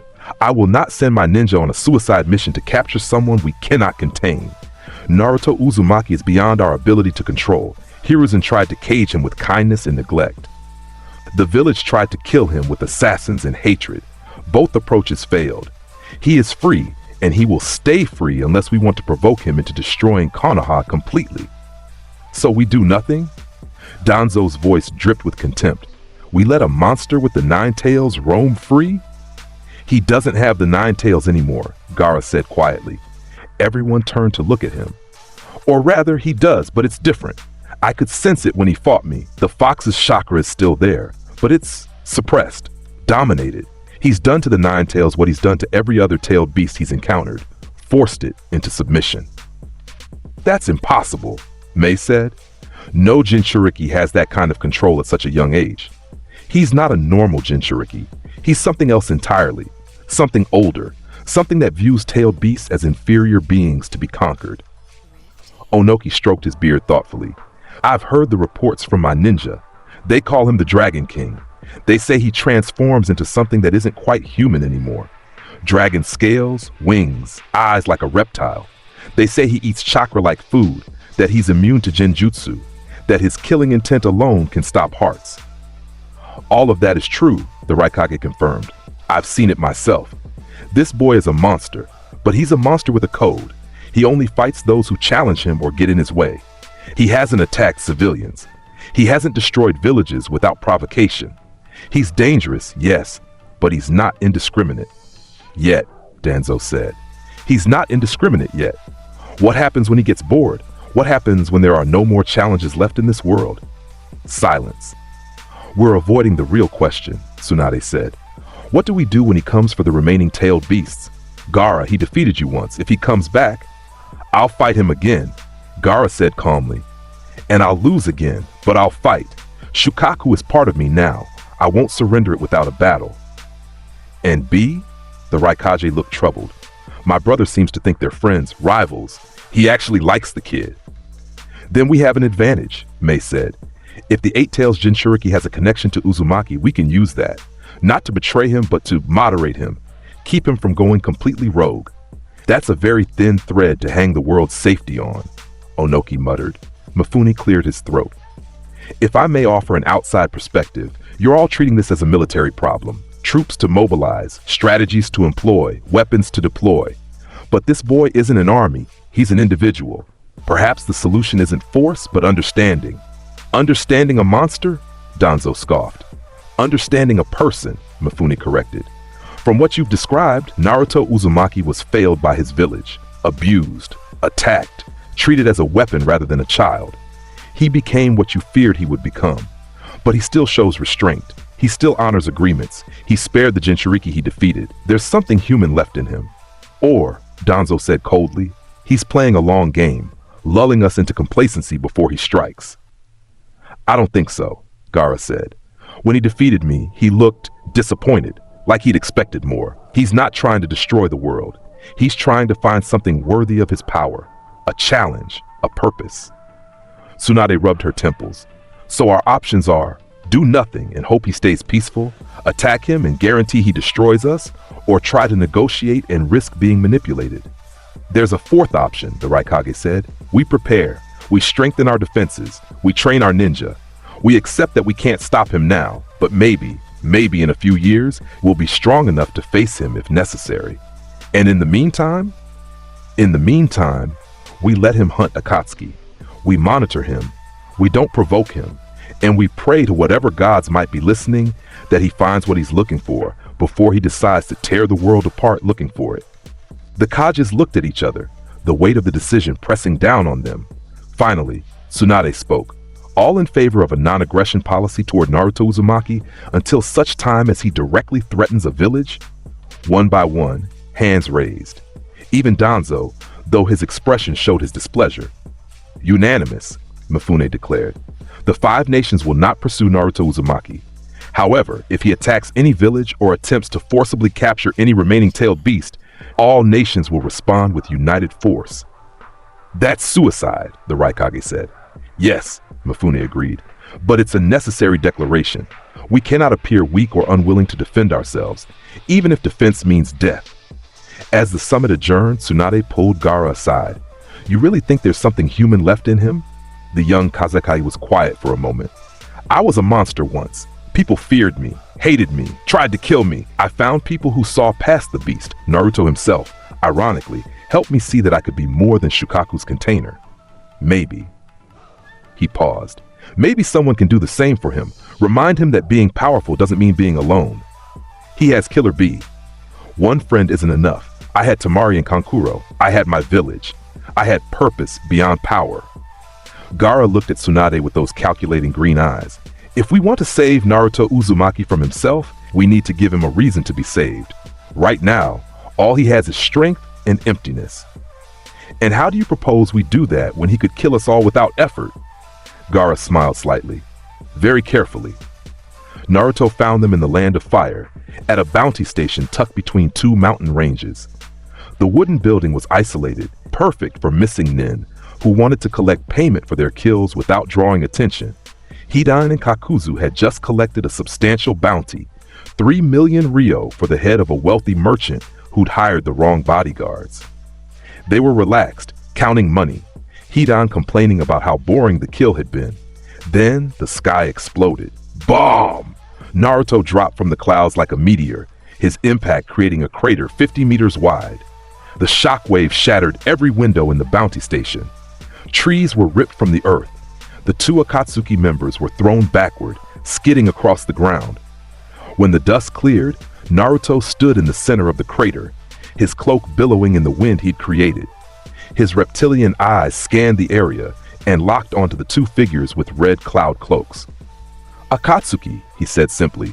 Hidan was the first to recover, laughing maniacally as he grabbed his three-bladed scythe. Well, well, well. Jashin has blessed me with a sacrifice. You picked the wrong day to mess with us, kid. Kakuzu stood more carefully, his eyes calculating. Wait, that chakra signature, that appearance. His eyes widened slightly. You're Naruto Uzumaki, the Dragon King. Smart. Naruto walked toward them, his footsteps leaving small cracks in the stone. You've been hunting my prey. The tailed beasts belong to me. You took the 2 tails. You took the 4 tails. That was a mistake. Your prey? Hidan laughed harder. You think you own the Biju? That's hilarious. We're collecting them for Lord Payne's plan. They're going into the Gedo statue whether you like it or... He stopped mid-sentence because Naruto had moved. One moment he was 20 meters away. The next he was standing directly in front of Hidan, his scaled hand wrapped around the Akatsuki member's throat. You talk too much, Naruto said. He squeezed. Hidan gasped, his face turning purple, but then he grinned through the pain. Can't kill me, fool. I'm immortal. Naruto threw him, not gently, not carefully. He hurled Hidan with enough force that the Akatsuki member became a human missile, crashing through 3 trees before slamming into a boulder hard enough to crack it. Kakuzu attacked immediately, all 5 of his hearts activating at once. His body separated into multiple masked creatures, each one representing a different elemental affinity. Fire style, intelligent hard work. Lightning style, false darkness. Wind style, pressure damage. Water style, water encampment wall. Earth style, earth spear. 5 devastating techniques launched simultaneously from different angles. Fire from above, lightning from the left, wind from the right, water creating a barrier, and Kakuzu's own body hardening to diamond-like density. It was a coordinated assault that had killed dozens of powerful ninja. Naruto opened his mouth. The fire technique flew toward him, a massive ball of compressed flames hot enough to melt steel. It entered his mouth like water down a drain. His throat glowed blue as he swallowed the chakra-infused attack, absorbing it completely. What? Kakuzu shouted. The lightning technique came next. Naruto's mouth opened wider, impossibly wide, and the bolt of lightning was consumed just as easily. The crackle of electricity disappeared into his throat. The wind blast hit third.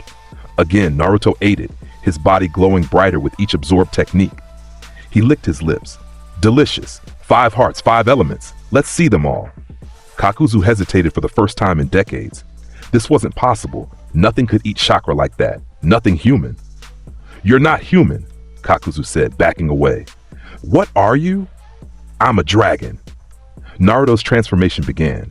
Dragon Force activated partially.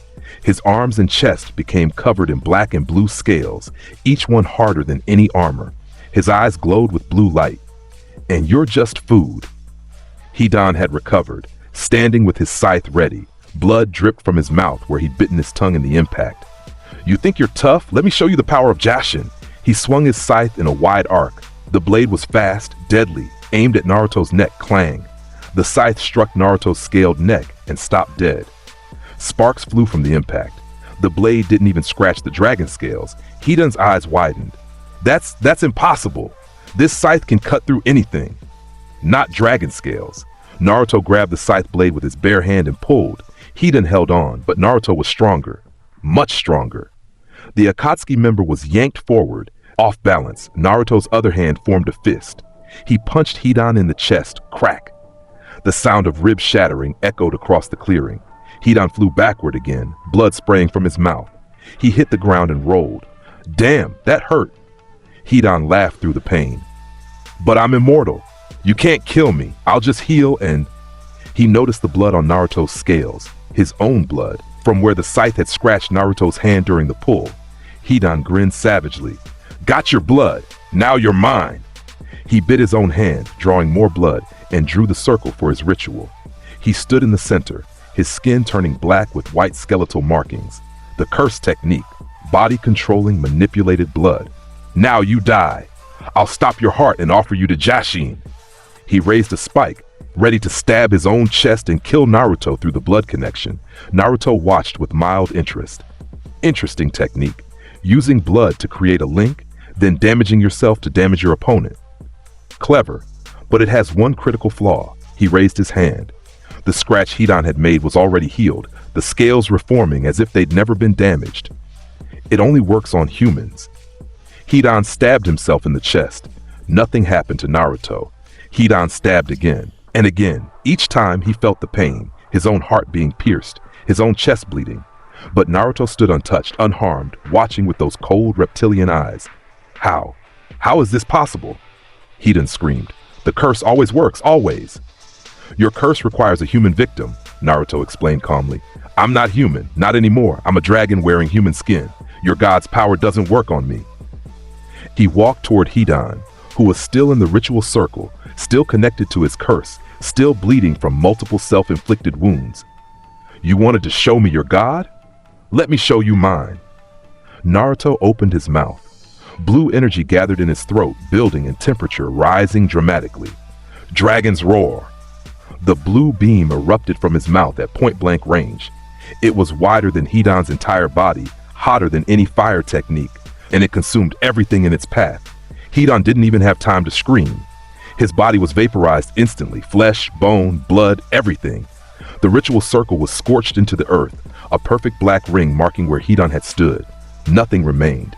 Not even ash, just heat shimmer in the air and the smell of ozone. Immortal, Naruto said quietly, but not invincible. There's a difference. Kakuzu had watched his partner die. The man who'd survived for nearly a century felt something he hadn't felt in decades. Fear. You vaporized him completely. Even Hidan's regeneration can't come back from that. Kakuzu's multiple hearts were beating rapidly. You're a monster.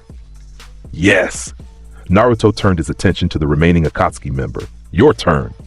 Kakuzu didn't waste time on words. All four of his separated heart creatures attacked at once, while his main body hung back. Fire and wind combined into a massive inferno. Lightning and water created a storm of electrified rain. Earth-style reinforced his body to maximum density. Naruto walked through the inferno like it wasn't there. His scales protected him from the heat. When the electrified rain struck him, he simply absorbed the lightning chakra, his body glowing brighter. He reached the first heart creature, the fire mask. His scaled hand punched straight through it, crushing the heart inside. The creature dissolved into threads. The wind mask attacked from behind. Naruto spun and grabbed it with both hands, pulling it apart like tissue paper. The second heart destroyed. The lightning mask fired multiple bolts. Naruto ate them all, then lunged forward with incredible speed.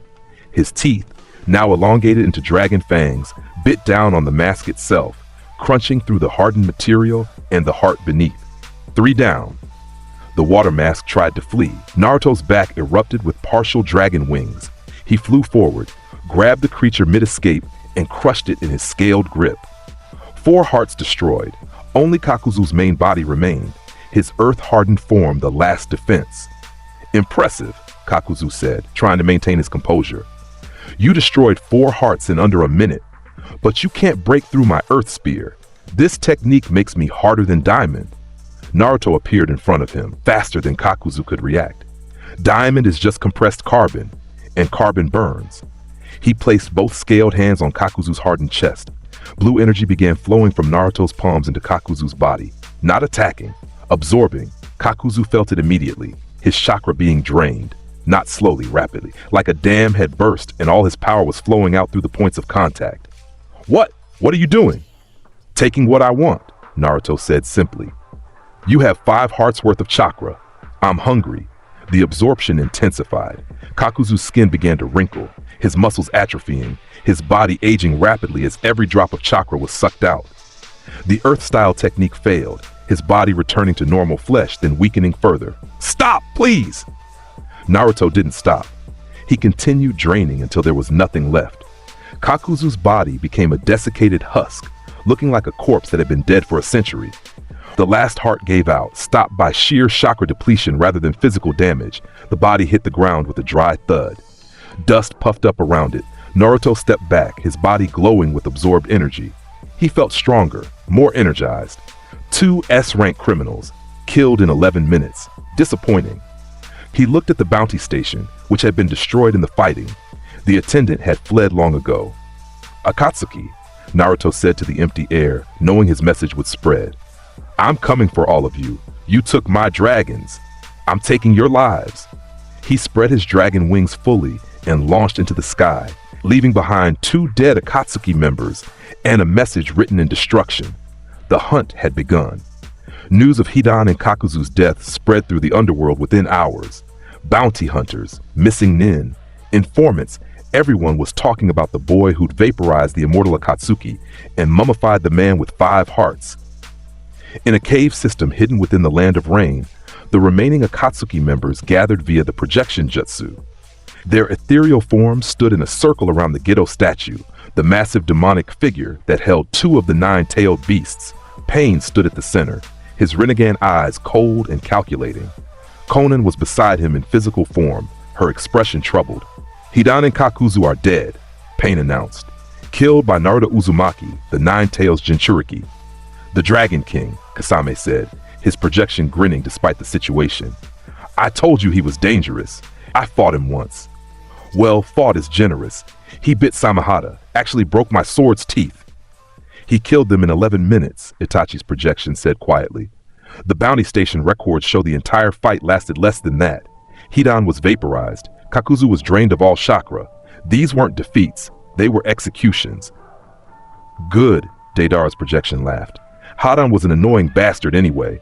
Always going on about his stupid god. Maybe now we can get some peace and... He's coming for all of us, Pain interrupted. He declared it. The tailed beasts are his to collect. We took 2 of them. He wants revenge.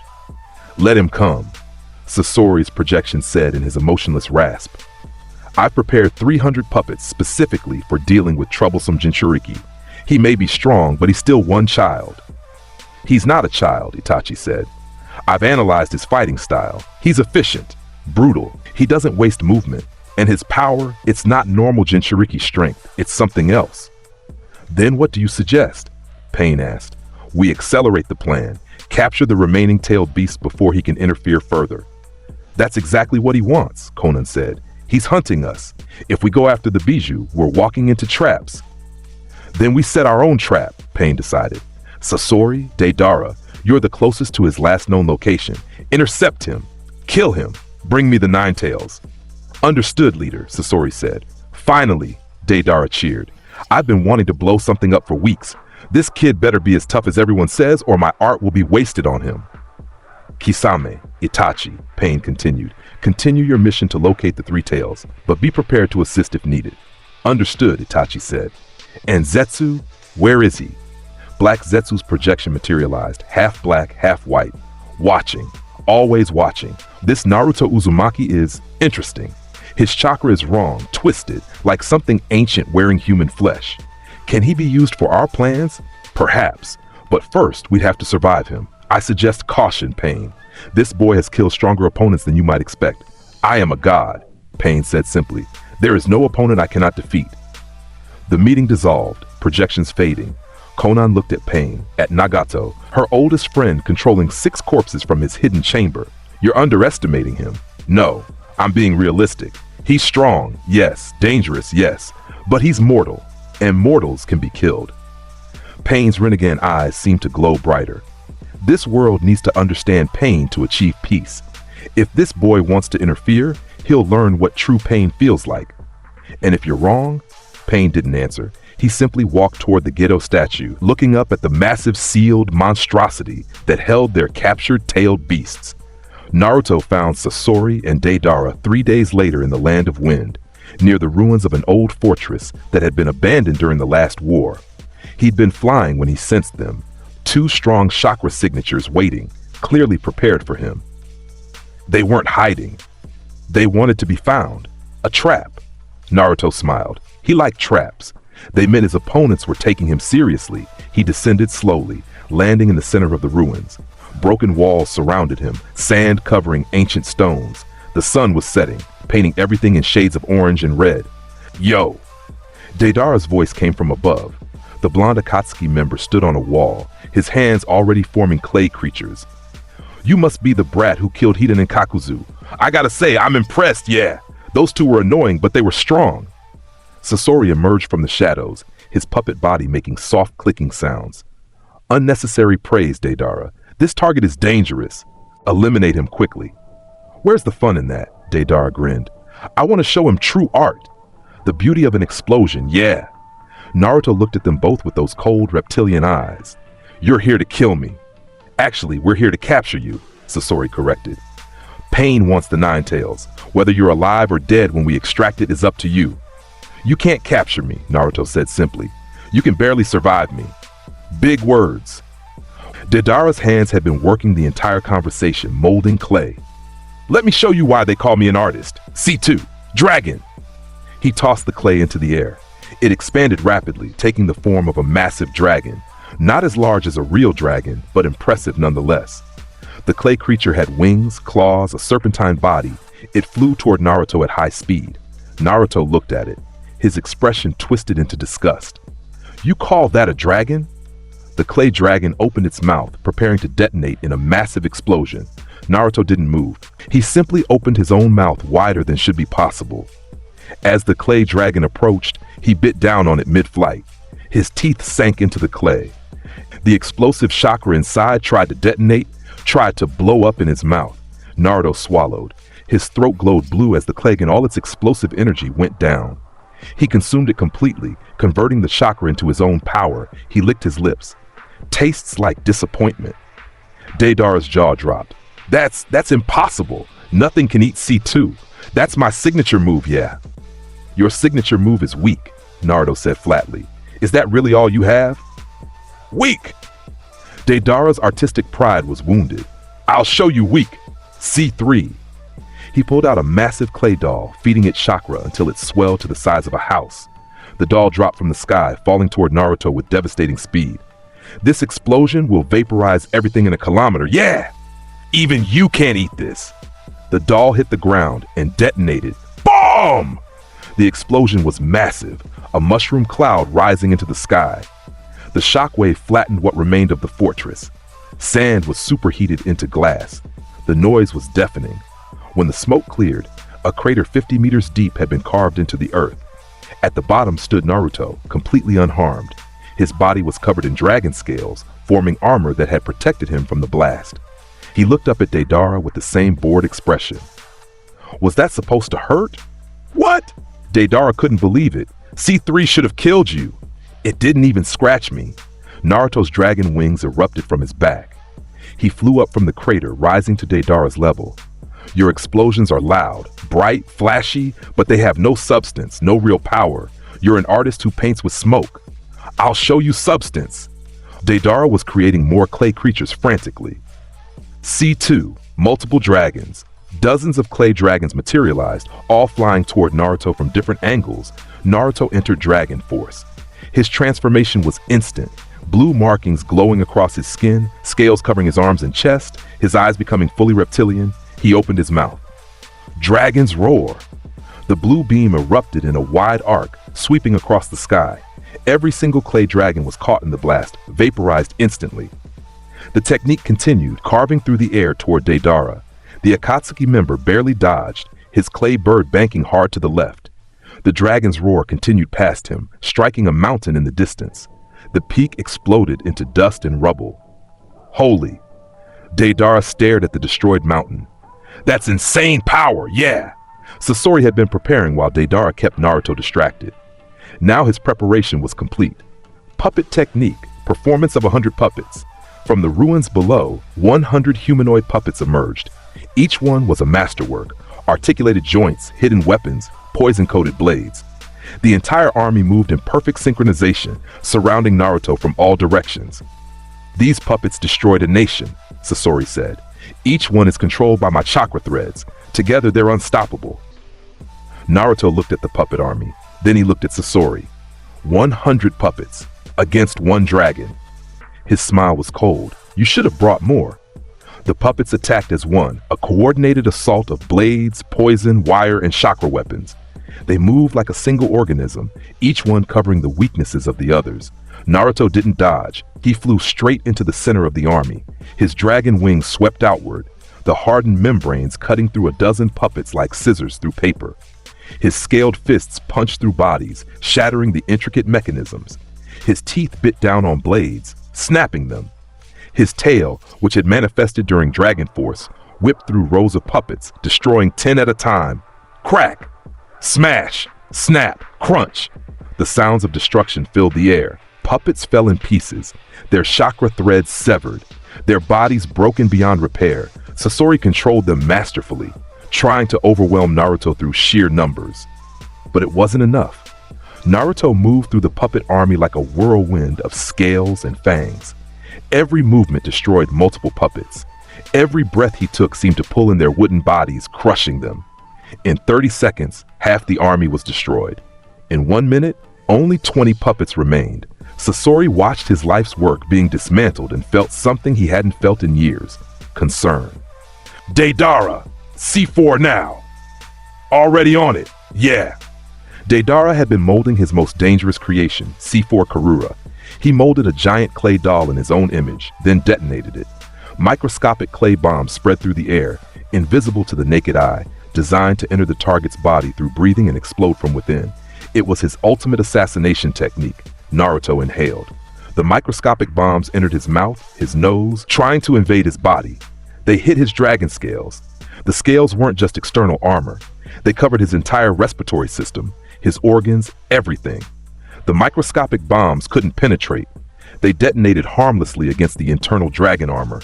The explosions contained and absorbed. Naruto exhaled smoke, literally. The absorbed explosive chakra converted to harmless vapor. "Your bombs can't hurt me," he said, "even the invisible ones." Deidara's artistic composure finally cracked. That's impossible. C4 Kurama is my ultimate art. Nothing survives it." "I'm not nothing. I'm a dragon." Naruto appeared in front of Deidara faster than the Akatsuki member could react. His scaled hand grabbed Deidara by the throat, gripping the clay bird's neck simultaneously. "You wanted to show me art? Let me show you something truly beautiful." He flew straight up, higher and higher, breaking through clouds, ascending toward the stratosphere. The air grew thin, the temperature dropped. Deidara struggled, trying to create clay bombs, but Naruto's grip was unbreakable. They rose above the cloud layer into the realm where the sky turned dark blue and the curvature of the earth became visible. "This," Naruto said, his voice barely audible in the thin air, "is beauty. The earth from above. Vast, indifferent, eternal." "Can't breathe," Deidara gasped. "You wanted to create art with explosions. Here's your final canvas." Naruto released him. Deidara fell for a moment, then instinctively created another clay bird to catch himself. But his chakra was running low, his body oxygen deprived, his mind panicking. "Fine," Deidara shouted at the sky. "You want true art? I'll show you. My ultimate masterpiece, the art that surpasses all art." He bit down on the clay in his remaining hand. "Zero!" His entire body began to glow. The self-destruct technique, an explosion so massive it would vaporize everything in a 10-kilometer radius. Deidara's body was becoming the bomb itself. As art. The explosion began. Naruto was already flying away, his dragon wings propelling him at supersonic speed. He watched from a safe distance as Deidara detonated at maximum altitude. Boom! The explosion was visible from the ground, a miniature sun appearing in the sky for 3 seconds before fading. The shockwave dispersed harmlessly into the upper atmosphere. No buildings destroyed, no lives lost, just a beautiful, terrible display of power in the void. "Art?" Naruto said quietly. "Maybe, but wasted." He descended back to the ruins where Sasori waited. The puppet master had seen everything. His partner's death, his own puppets destroyed. This battle was over, but Sasori had one advantage. He wasn't truly alive. He was a puppet himself, his living core protected inside an armored shell. Impressive, Sasori said. You killed Deidara, destroyed my 100 puppets. You're as dangerous as Pain said. Then why are you still here? Naruto landed, his dragon force still active. Because I have one more puppet to show you. Sasori's body opened, revealing another puppet inside, the third Kazekage, the strongest Kazekage in history, converted into a human puppet. This puppet can use iron sand techniques, magnetic release, the ultimate offense and defense combined. The Kazekage puppet's hands moved. Black iron sand erupted from its mouth, forming massive spikes that shot toward Naruto. Naruto didn't dodge. The iron sand spikes hit his dragon scales and bent, unable to penetrate. Iron Sand World method. The sand transformed into a massive cone shape, trying to crush Naruto from all sides. Naruto's mouth opened. Dragon's roar. The blue beam pierced through the iron sand like it was tissue paper, continued through, and struck the third Kazekage puppet dead center. The puppet exploded into pieces. The iron sand fell uselessly to the ground. Sasori stood exposed, his true body, the living core, visible for a moment before he tried to retreat into another puppet shell. Naruto moved faster. His hand plunged into Sasori's chest, grabbed the living core, and crushed it. Crack! Sasori's body went limp. His eyes widened for a moment, some flicker of surprise or perhaps respect, before the light faded. You were strong, Naruto said to the corpse. But puppets can't defeat a dragon. Only living things have a chance. He looked around at the destroyed battlefield. 2 more Akatsuki members dead. The ruins were completely demolished. The sun had finished setting, leaving everything in darkness. 7 down, Naruto said to himself. 2 to go before I reach Pain. He spread his wings and flew toward the north, where he could sense another strong chakra signature, Kasame Hoshigaki. This one would be different. This one would be interesting. Kasame had chosen the battlefield carefully, a small island in the land of water, surrounded by ocean. It was his element, his advantage, his home territory. He stood on the shore, Samehada unwrapped and resting on his shoulder. The living sword's scales shifted eagerly, sensing the approaching chakra. Itachi stood beside him. You don't have to do this alone. We could. No. Kasame's shark grin was wide and genuine. This is my fight. You saw what he did to Samehada last time. Bit my sword. Actually broke its teeth. Nobody does that and walks away without a proper rematch. He's killed 4 Akatsuki members in less than a week. I know. That's why this will be fun. Kasame's eyes gleamed with anticipation. I've been bored, Itachi. Really bored. All these years, fighting weaklings who can't even make me try. But this kid, he's different. He's strong. He's a monster. So am I. Kisame's grin widened further. That's why we'll have such a good fight. Itachi sighed. I'll be watching. If you're about to die, don't interfere. If I'm going to die, I want to die fighting someone worthy. Kisame looked at his partner. Promise me, Itachi, no matter what happens, you let this play out. After a moment, Itachi nodded. I promise. Naruto arrived an hour later, descending from the sky like a dark angel. His dragon wings folded against his back as he landed on the beach, facing Kasame across 50 meters of sand. The shark, Naruto said. You volunteered for this. I requested it, Kasame corrected. After you bit Samehada, my sword's been bitching about wanting revenge. Plus, I've been curious. Can you really eat any chakra? Yes. Good. This'll be fun then. Kasame formed hand seals. Water style, great shark bullet jutsu. A massive shark made of water erupted from the ocean, charging toward Naruto with enough force to destroy a building. Naruto opened his mouth and ate it. The entire water shark, gallons upon gallons, disappeared down his throat. He absorbed the chakra and converted the water to energy. Delicious. Kasame laughed. Oh, this is gonna be great! He dove into the ocean. His body changed underwater, merging with Samehada, transforming into a shark-human hybrid. His skin became dark blue, his teeth multiplied into rows of razor-sharp fangs, gills opened on his neck. He was in his element now, the apex predator of the sea. The water around the island began to rise. Kasame was manipulating it with his chakra, creating a massive dome of water that enclosed the entire battlefield. Water style, great water prison jutsu. Naruto was suddenly underwater, surrounded on all sides. Most ninja would panic, would drown, would be helpless. Naruto transformed. His dragon wings reconfigured, becoming more fin-like, better suited for swimming. His scales adapted, creating a streamlined form. his tail extended, providing powerful propulsion. "You think water stops a dragon?"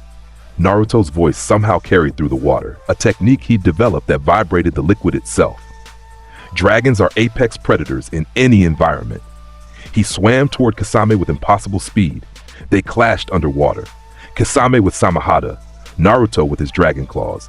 The water erupted with their impacts, cavitation bubbles forming from the sheer force of their strikes. Clang, clang, clang. Samahada tried to absorb Naruto's chakra. Naruto grabbed the living sword with both hands and bit down on it again, harder this time. Crunch. His dragon teeth sank deeper into Samahada's flesh.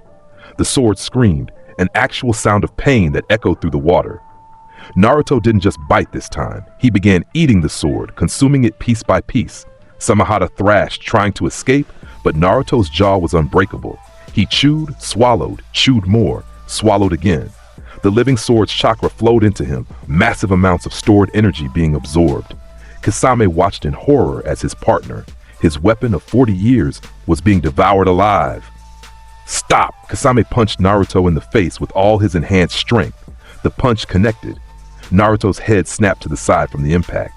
Then he looked back at Kasame and smiled, Samahada's scales still between his teeth. "Good hit. You're strong, Shark, stronger than most." He swallowed another chunk of the sword, but not strong enough. Kasame attacked with pure taijutsu, his shark-enhanced body moving through the water with incredible speed and power. His strikes were devastating, each one capable of shattering stone. Naruto met him, blow for blow. Dragon scales blocked attacks that would have killed normal ninja. His tail whipped through the water, creating shockwaves. His claws left trails of bubbles in their wake. They fought deeper, descending toward the ocean floor. The water pressure increased, but neither fighter cared. They were beyond such mortal concerns. Kasame created multiple water clones, surrounding Naruto from all sides. Each clone attacked with coordinated precision, trying to overwhelm him through numbers. Naruto's response was simple. His mouth opened wide. Dragon's roar! The technique worked even underwater. The blue beam of energy erupted, superheating the water instantly. The ocean boiled. Steam exploded upward in a massive plume. Every water clone was vaporized in an instant. The beam continued, striking the ocean floor, carving a trench 50 meters deep into the bedrock. Kasame barely dodged, feeling the heat sear his skin even at a distance. The water around the beam turned to steam, creating a temporary vacuum. When the attack ended, they faced each other again. Kasame was breathing hard, his chakra depleting. Naruto looked barely winded, his absorbed energy from Samahada keeping him fresh. The living sword was 3/4 gone, most of its mass consumed. "You ate my partner," Kasame said quietly. "Samahada and we've been together for decades. You just ate it." "It tasted better the second time," Naruto said honestly. "More aged, more refined, like fine wine." Despite the situation, Kasame laughed. "You're a real monster, you know that? Not because you're strong, because you're so casual about it. You eat legendary weapons like snacks. You kill S-rank criminals like they're academy students. You don't even get excited." "Should I?" "Maybe, maybe not." Kasame looked at his hands, at what remained of Samahada's handle. "But you know what? I respect it. You're not evil. You're not insane. You're just superior. Like a shark compared to a tuna. It's nature." "Then why keep fighting?" "Because I'm a shark too. And sharks don't give up until they're dead." Kasame formed hand seals with his remaining chakra.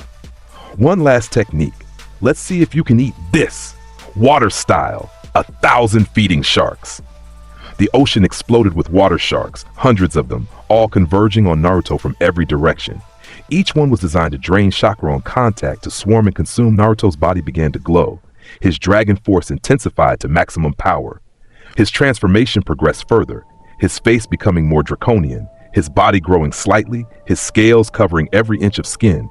He didn't try to dodge. He simply spun in place, his tail and wings creating a massive whirlpool. The water sharks were caught in the current, pulled toward him. His mouth opened impossibly wide.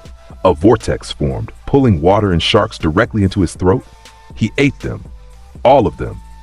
Hundreds of water sharks disappeared into his mouth in seconds, their chakra absorbed, their forms converted to pure energy. When it was over, Naruto had grown visibly stronger. His body radiated so much power that the water around him began to boil from ambient heat. Kasame floated in the water, completely out of chakra, barely conscious. His fusion with Samehada had ended when the sword was consumed. He was just a man now, drowning in his own technique. Naruto swam to him, grabbed him gently and pulled him to the surface. They broke through the water dome.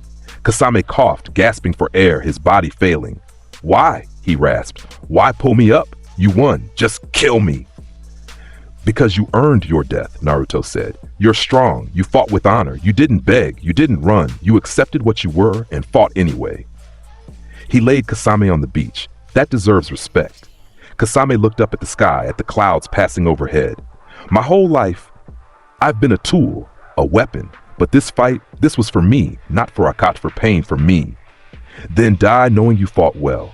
One question," Kasame said, his voice weakening. Are you going to kill them all? All of Akatsuki?" "Yes, even pain, especially pain." Kasame smiled weakly. "Good, that bastard always acted like a god. Someone needs to remind him he's not." His breathing slowed, his eyes began to close. "Hey kid, what's your real name?" "Naruto Uzumaki. But that name means nothing anymore. I'm the Dragon King." "Dragon King." Kisame's smile widened one last time. "That's a good name, better than Kisame the monster." His eyes closed. His breathing stopped. Naruto stood over the body of the strongest Akatsuki member he'd fought so far.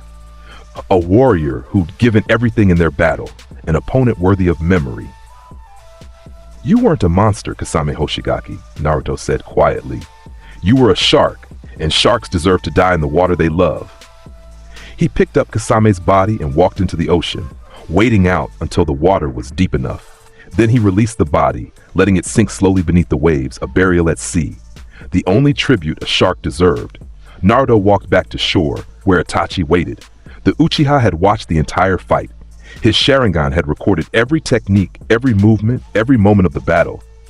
"You kept your promise?" Naruto said. "You didn't interfere." "I gave my word." Itachi's expression was unreadable. Kisame died the way he wanted, fighting someone strong. That's all he ever asked for. "And you? Do you want to die fighting someone strong?" Itachi coughed, blood staining his hand. His illness progressing. "I'm dying anyway. The question is whether I die in bed like a coward or in battle like a warrior. Then fight me. Not here. Not now." Itachi looked at his blood-stained hand. "I have something to finish first. A burden to pass on. When that's done, if you still want to fight, I'll face you." "Where?" "I'll send word through your friend Killer B. He seems to be the only person you actually talk to." Naruto considered this. "Fine. Finish your business. But don't take too long, Uchiha. I don't want you dying from disease before I can test myself against your Sharingan." "I won't." Itachi turned to leave, then paused. "Naruto Uzumaki, why do you do this? Kill Akatsuki members? Hunt tailed beasts? What do you want?" "I want to prove I'm the strongest, that in this world, in this life, I am the apex predator. And when you've proven that, what then?"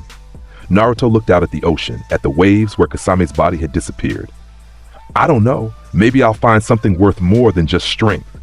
Or maybe I'll just destroy everything and start over." "That's a lonely existence." "Yes."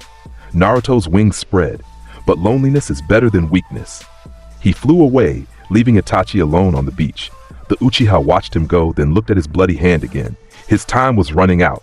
He needed to find Sasuke, needed to die by his brother's hand as planned. But first, he needed to warn Pain. The Dragon King was coming, and even the supposed god of Amagakure might not be enough to stop him. The message reached Sasuke 3 days later. He'd been training in a hidden compound, working obsessively to gain strength. Ever since Naruto had humiliated him, thrown him like a rag doll, dismissed him as unworthy, Sasuke had thought of nothing but getting stronger. Itachi appeared in a flash, his body flickering with illness, but his Sharingan still active. "Brother," Sasuke said, reaching for his sword. "Not yet." Itachi raised his hand. "I have something to tell you about Naruto Uzumaki." Sasuke's expression darkened. "What about him?" "He's killing Akatsuki members. 4 dead so far, soon to be more. He's declared war on the organization." "Good. Let them kill each other." "He's doing it because they took the tailed beasts. He views them as his to dominate. When he's finished with Akatsuki, he'll turn his attention to other targets, including you. Let him come. I'll be ready."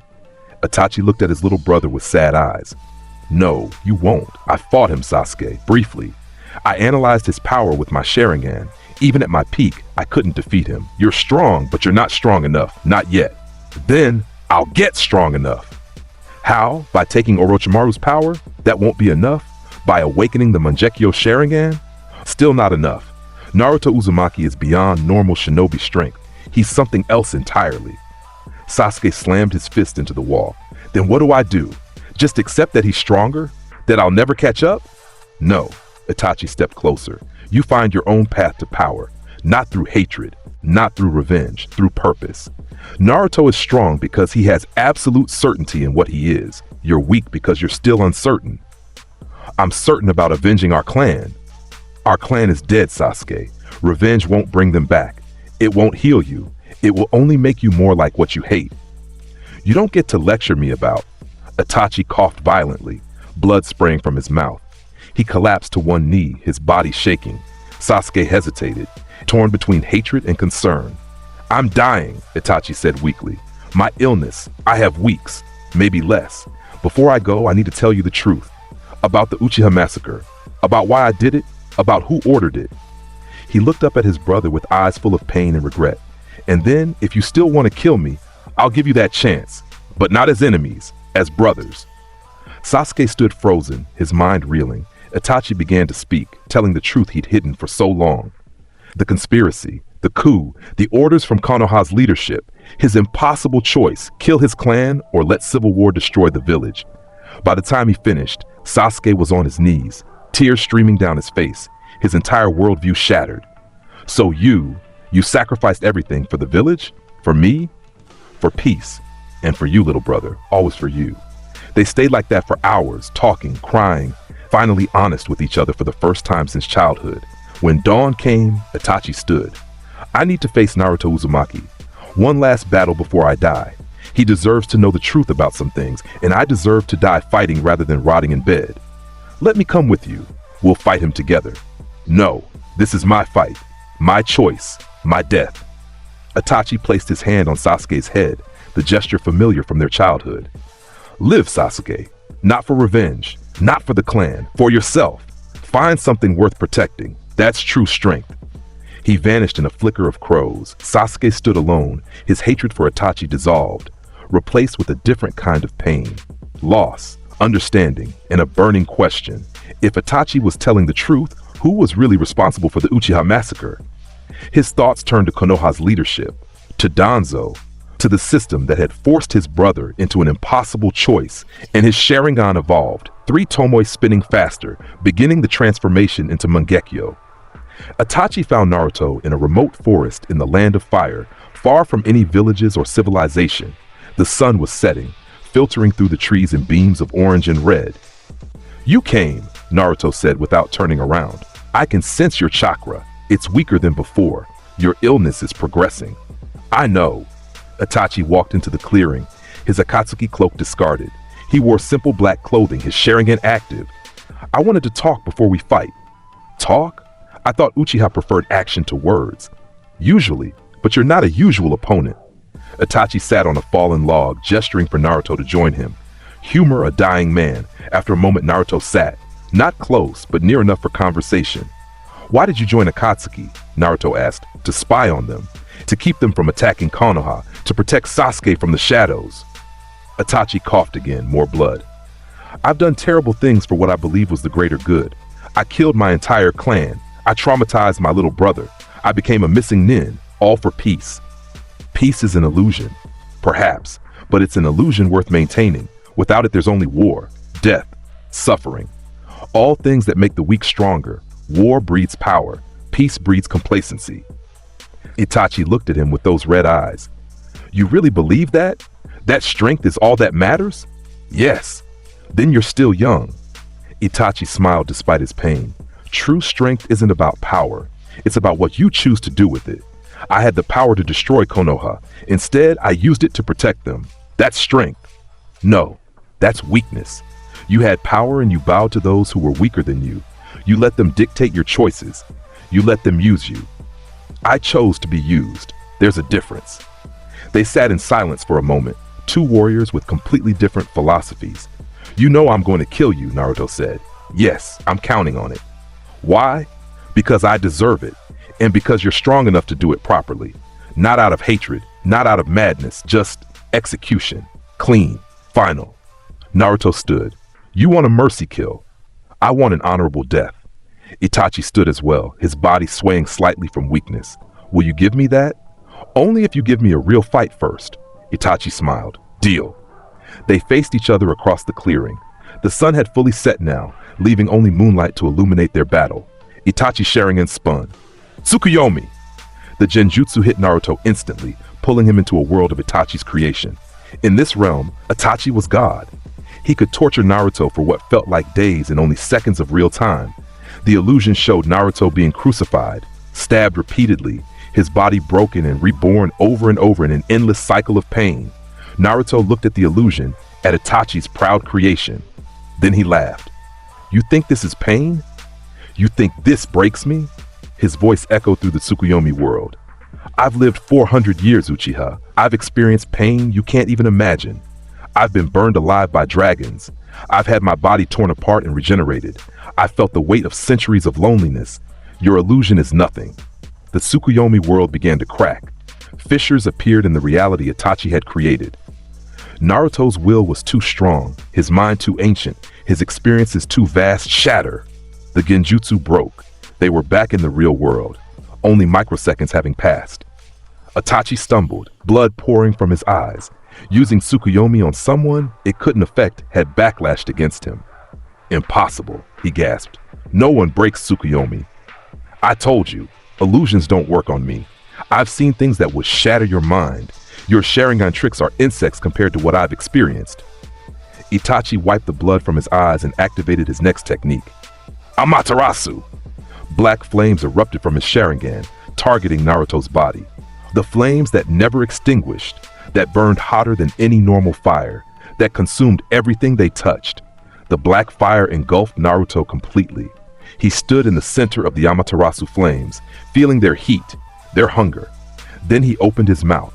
The black flames began flowing into his mouth like water down a drain. He was eating Amaterasu, consuming the supposedly inextinguishable fire, converting its chakra into his own power. His throat glowed blue-black as he swallowed the god-killing flames. Even the flames of the gods taste good, Naruto said, licking his lips. Spicy! Itachi stared, his trump card negated as easily as a common fire technique. You're a monster, he said. Yes, but you already knew that. Desperate, Itachi summoned his ultimate defense. Chakra flowed from his body, forming a massive skeletal structure around him. Ribs appeared first, then arms, then a skull, all glowing orange with ethereal energy. Susanoo, the ultimate technique of the Mangekyo Sharingan. A chakra construct that served as both perfect defense and devastating offense. The Susanoo grew, adding muscle to its skeletal frame, then armor. In its hand appeared a massive ethereal sword, the Sword of Totsuka, capable of sealing anything it pierced. This is the power of the Uchiha, Itachi said, blood streaming from both eyes now. Susanoo, the god of protection. Even you cannot break through it. Naruto looked at the massive construct, at the glowing armor, at the legendary sword. Then he transformed. Dragon Force activated at maximum power.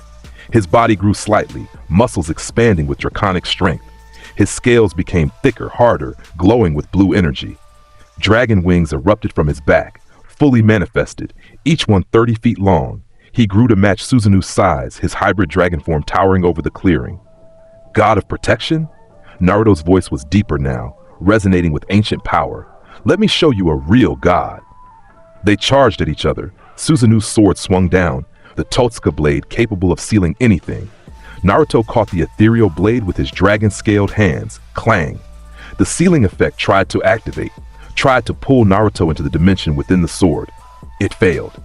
Naruto's will was too strong, his existence too defined. The sealing technique couldn't grip him. Your sword can't seal a dragon, Naruto said.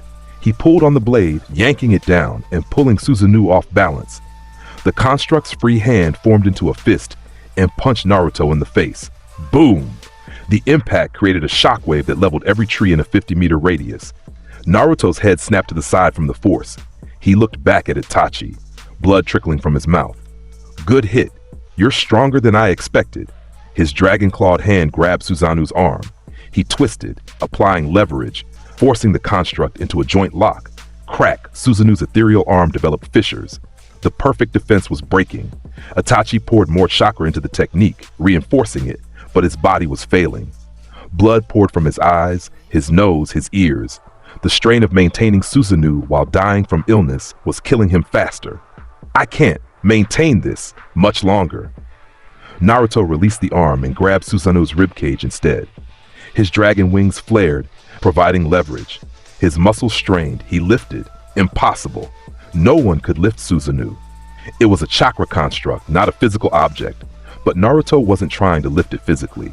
He was overpowering it with pure will, with raw dominance, forcing his strength against Itachi's technique. The ribcage groaned, cracked, shattered. Naruto ripped Susanoo apart with his bare hands, tearing the ethereal armor like tissue paper. The technique that had been considered the ultimate defense was destroyed in seconds. Itachi collapsed, the chakra drain and physical exhaustion finally overwhelming him. He fell to his knees, Susanoo dissolving around him. Naruto reverted to human size, his dragon force fading. He stood over the dying Uchiha.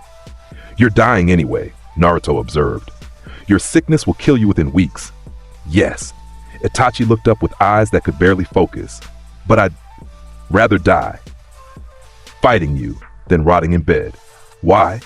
"Because you're strong, because you're worthy, because maybe my death means something if someone strong acknowledges it." Naruto knelt beside him. "You fought well, Itachi Uchiha. Your techniques were impressive. Your strategy was sound. You made me use 30% of my power. That's more than most." "Only 30%? Itachi laughed weakly, blood bubbling from his mouth. "I used everything, and it was only 30%. "Yes, but that's not an insult. Most people make me use 10%. You're strong, Uchiha. In another life, you might have been worthy of fighting me at full power." "In another life," Itachi's eyes closed. "Tell Sasuke, I'm proud of him. Tell him to find his own path, not revenge. I don't deliver messages." "Please," Itachi's hand reached out weakly. "He's my brother, tell him." Naruto looked at the dying man, at the blood, the tears, the regret. For a moment, he saw something human in himself. "Fine, I'll tell him. But I won't sugarcoat it.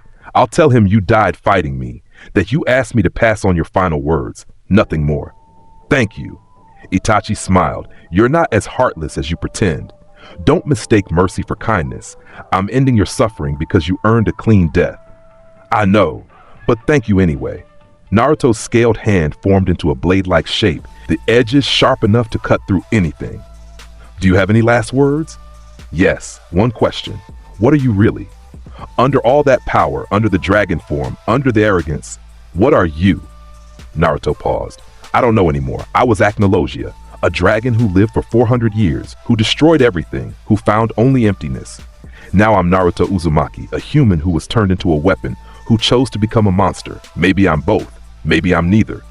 Then find out. Before you destroy everything, find out who you really are. Why do you care? Because even monsters deserve to know what they're fighting for."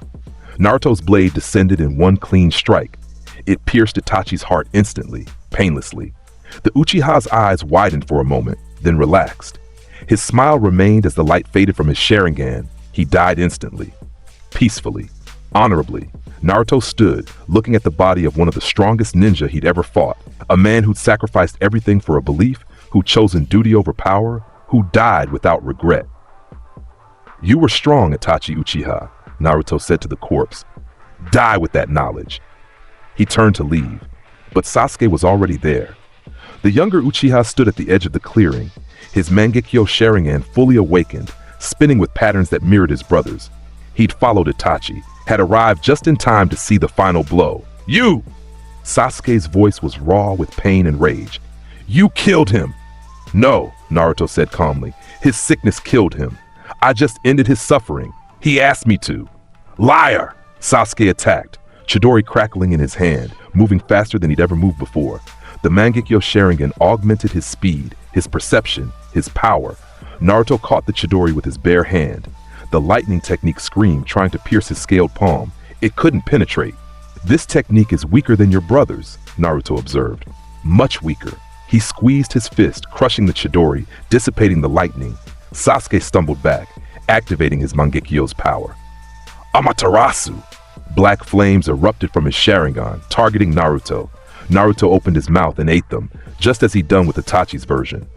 Your brother used this technique too. It didn't work for him either.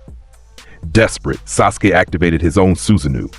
The skeletal structure was incomplete, unstable, showing his inexperience with the technique. Naruto punched through it like paper. The Susanoo shattered.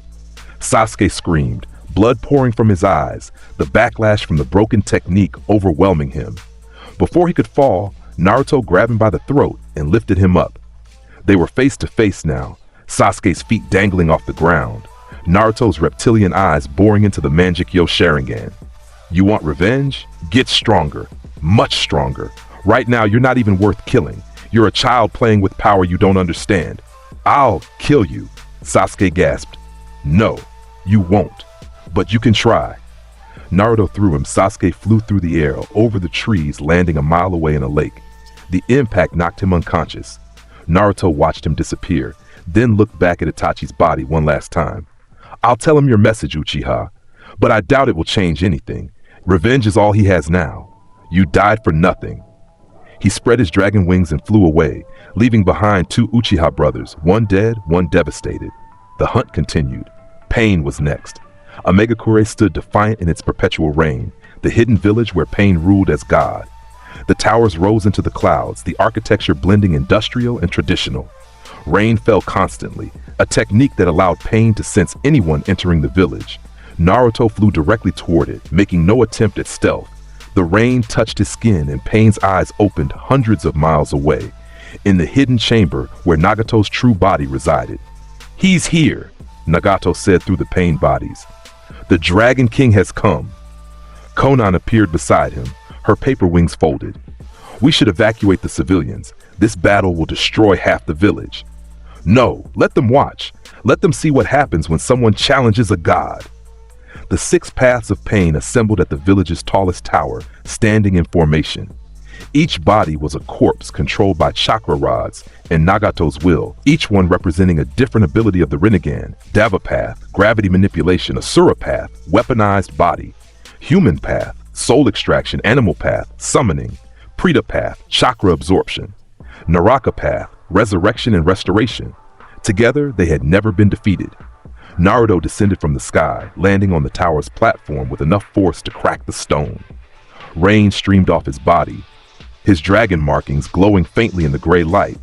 The 6 paths looked at him with identical purple Rinnegan eyes. Naruto Uzumaki, Deva Path spoke with Nagato's voice. You've killed 4 of my Akatsuki. You've declared war on my organization. You've come to my home. Why? You took my prey, Naruto said simply. The tailed beasts belong to me. You sealed 2 of them in that statue. I'm here to take them back and ensure you never hunt another. The Biju are weapons, tools to create ultimate deterrence. You're a fool if you think they can be owned. They can be dominated. I've proven that, and anyone who tries to cage what I've dominated will face me. Then face a god. All 6 paths spoke in unison. I am Pain. I am power beyond your understanding. I will show you what true strength looks like. Naruto smiled coldly. I've killed gods before. You'll be no different. The battle began. Devapath raised its hand. Shinra Tensei! The gravity push erupted outward, a force capable of leveling buildings. Naruto was blown backward, skidding across the platform. But he dug his dragon-clawed feet into the stone, arrested his momentum, and charged back. Bansho Tenin! The gravity pull yanked Naruto forward. Devapath had a black rod ready, aimed to impale him. At the last second, Naruto's chest transformed into dragon scales. The rod struck the armor and bent, unable to penetrate. Your gravity tricks won't work on me. Asura Path attacked from behind, its body transforming. Arms became missile launchers. Its face opened to reveal additional weapons. Chakra-enhanced missiles fired in rapid succession. Boom! Boom! Boom! Boom! Each explosion rocked the tower. Smoke and fire filled the air. When it cleared, Naruto stood unharmed, having eaten half the missiles and tanked the rest with his scales. Is this the power of a god? Disappointing. Animal Path slammed its hands on the ground. Summoning Jutsu! Smoke exploded across the platform. When it cleared, massive creatures had appeared. a multi-headed dog, a giant bird, a rhinoceros, a centipede, a crustacean, and a chameleon. Each one was the size of a building. They attacked in coordination, the multi-headed dog splitting into more copies with each strike, the bird diving from above, the rhino charging. Naruto entered Dragon Force. His transformation was explosive. Blue energy radiated from his body. Scales covered his skin. Dragon wings erupted from his back. His eyes became fully reptilian, glowing with power. He caught the rhino's charge with both hands, his feet digging trenches in the stone from the force. Then he lifted the massive creature and threw it into the multi-headed dog, crushing half the copies. The bird dove at him. Naruto's wings flared and he met it midair, grabbing its beak with both hands. Dragon's roar! He fired the technique directly into the bird's mouth. The blue beam traveled down its throat and exploded out its back, killing it instantly. The corpse dissolved into smoke. The centipede tried to wrap around him. Naruto's dragon tail, now fully manifested, whipped through the air and severed the creature in half. The chameleon turned invisible. Naruto didn't need to see it. He could sense its chakra. His hand shot out and grabbed the invisible creature by the throat, slamming it into the ground hard enough to create a crater. Human Path rushed forward during the chaos, trying to grab Naruto's head and extract his soul. Its hand made contact. The soul extraction technique activated, trying to pull Naruto's soul from his body.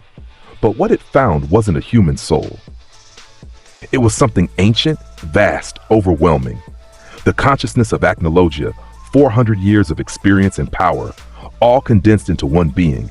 Human Path screamed, an actual sound of pain from the corpse puppet. Its hand recoiled as if burned. You think you can touch my soul? Naruto grabbed Human Path's head. Let me show you what a real soul looks like. He poured his killing intent directly into the corpse, overwhelming the chakra rods controlling it. The Human Path's body seized up, then collapsed. The connection to Nagato severed. Prita Path rushed forward, placing both hands on Naruto's back. The chakra absorption technique activated, trying to drain Naruto's energy. Naruto grinned. You want to absorb my chakra? Go ahead. Try. The Prita Path began pulling chakra, massive amounts of it, far more than any normal ninja possessed. It pulled and pulled, draining enough energy to kill a kage 10 times over. Naruto's chakra reserves didn't diminish. Between the 9 tails, his absorbed tailed beast chakra, his consumption of Samahata, and his own draconic power, his reserves were effectively limitless. The Prita Path kept absorbing, and absorbing, and absorbing, until it overloaded. Too much chakra, too much power. The corpse body couldn't handle the influx. The Prita Path exploded from chakra overload, leaving nothing but ash. 3 paths down, 3 to go. Naraka Path summoned the King of Hell, a massive ethereal creature with multiple arms and a gaping mouth. It could heal and resurrect the other paths, making pain nearly unkillable. Naruto looked at the King of Hell. Resurrection? Let's test that. He flew straight at it, dragon wings propelling him at supersonic speed. His scaled fist pulled back. Boom! The punch connected with the King of Hell's face. The ethereal creature's head exploded, dissipating the summon. Naraka Path stared in shock. Nothing had ever destroyed the King of Hell that easily. Naruto grabbed the Naraka Path's head and crushed it like an egg. 4 down. Only Deva Path and Ashura Path remained. They attacked together, coordinating perfectly. Deva Path used gravity to pull Naruto off balance, while Ashura Path fired every weapon it had. Missiles, lasers, mechanical arms with blades. It was the most coordinated assault Pain could muster with only 2 bodies. Naruto tanked it all. Missiles exploded against his scales. Lasers were absorbed. Mechanical blades shattered on impact. Is this really the best you have? Naruto caught one of Asura Path's mechanical arms and pulled, ripping the entire appendage off. You call yourself a god, but you fight like a puppet master hiding behind corpses. He appeared in front of Asura Path faster than it could react. His hand plunged into its chest, grabbed the chakra receiver controlling it, and crushed it. 5 paths destroyed, only Deva Path remained. The final Pain body looked at Naruto with those purple Rinnegan eyes. Behind those eyes, Nagato was finally understanding the scope of what he faced. You're not human, Deva Path said. What are you? I'm a dragon, and you're about to learn what that means. Deva Path raised both hands. Then I'll show you my ultimate technique, the same power I used to destroy Konoha, the technique that proves I am God. Chakra gathered massive amounts of it, far beyond what the other techniques had used. Chibaku Tensei! A small black sphere appeared in the sky above the village. Then gravity activated. Everything began being pulled upward. Buildings, roads, debris, rubble, all of it flew toward the sphere. The gravitational pull was immense, far beyond anything Devapath had used before. Naruto felt the pull. His feet left the ground. He was being lifted into the sky, dragged toward the sphere along with everything else.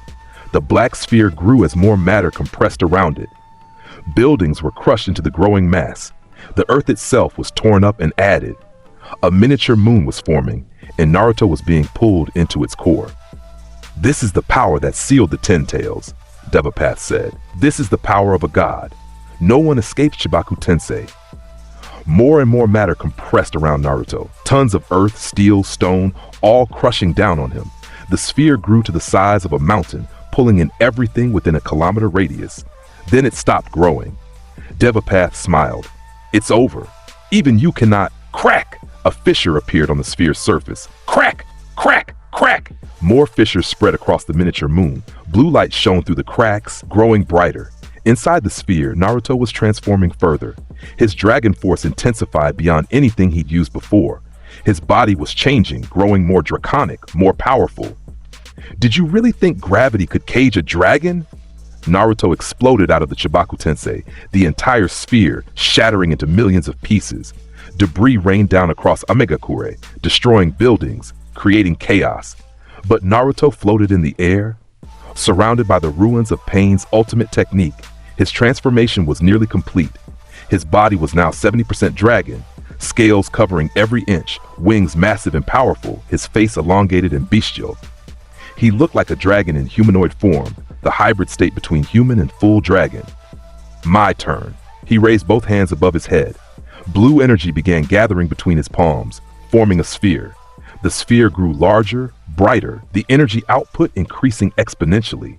The temperature in the area rose dramatically. The rain evaporated before it could touch the energy sphere. The very air began to shimmer from heat. "Eternal flare!" Naruto released the sphere. It dropped toward the village at tremendous speed, growing larger as it fell. Devapath's eyes widened. "Shinra Tensei!" The gravity push fired at maximum power, trying to deflect the eternal flare. The two techniques collided midair. For a moment, they were in equilibrium. Gravity versus raw destructive energy. Then eternal flare won.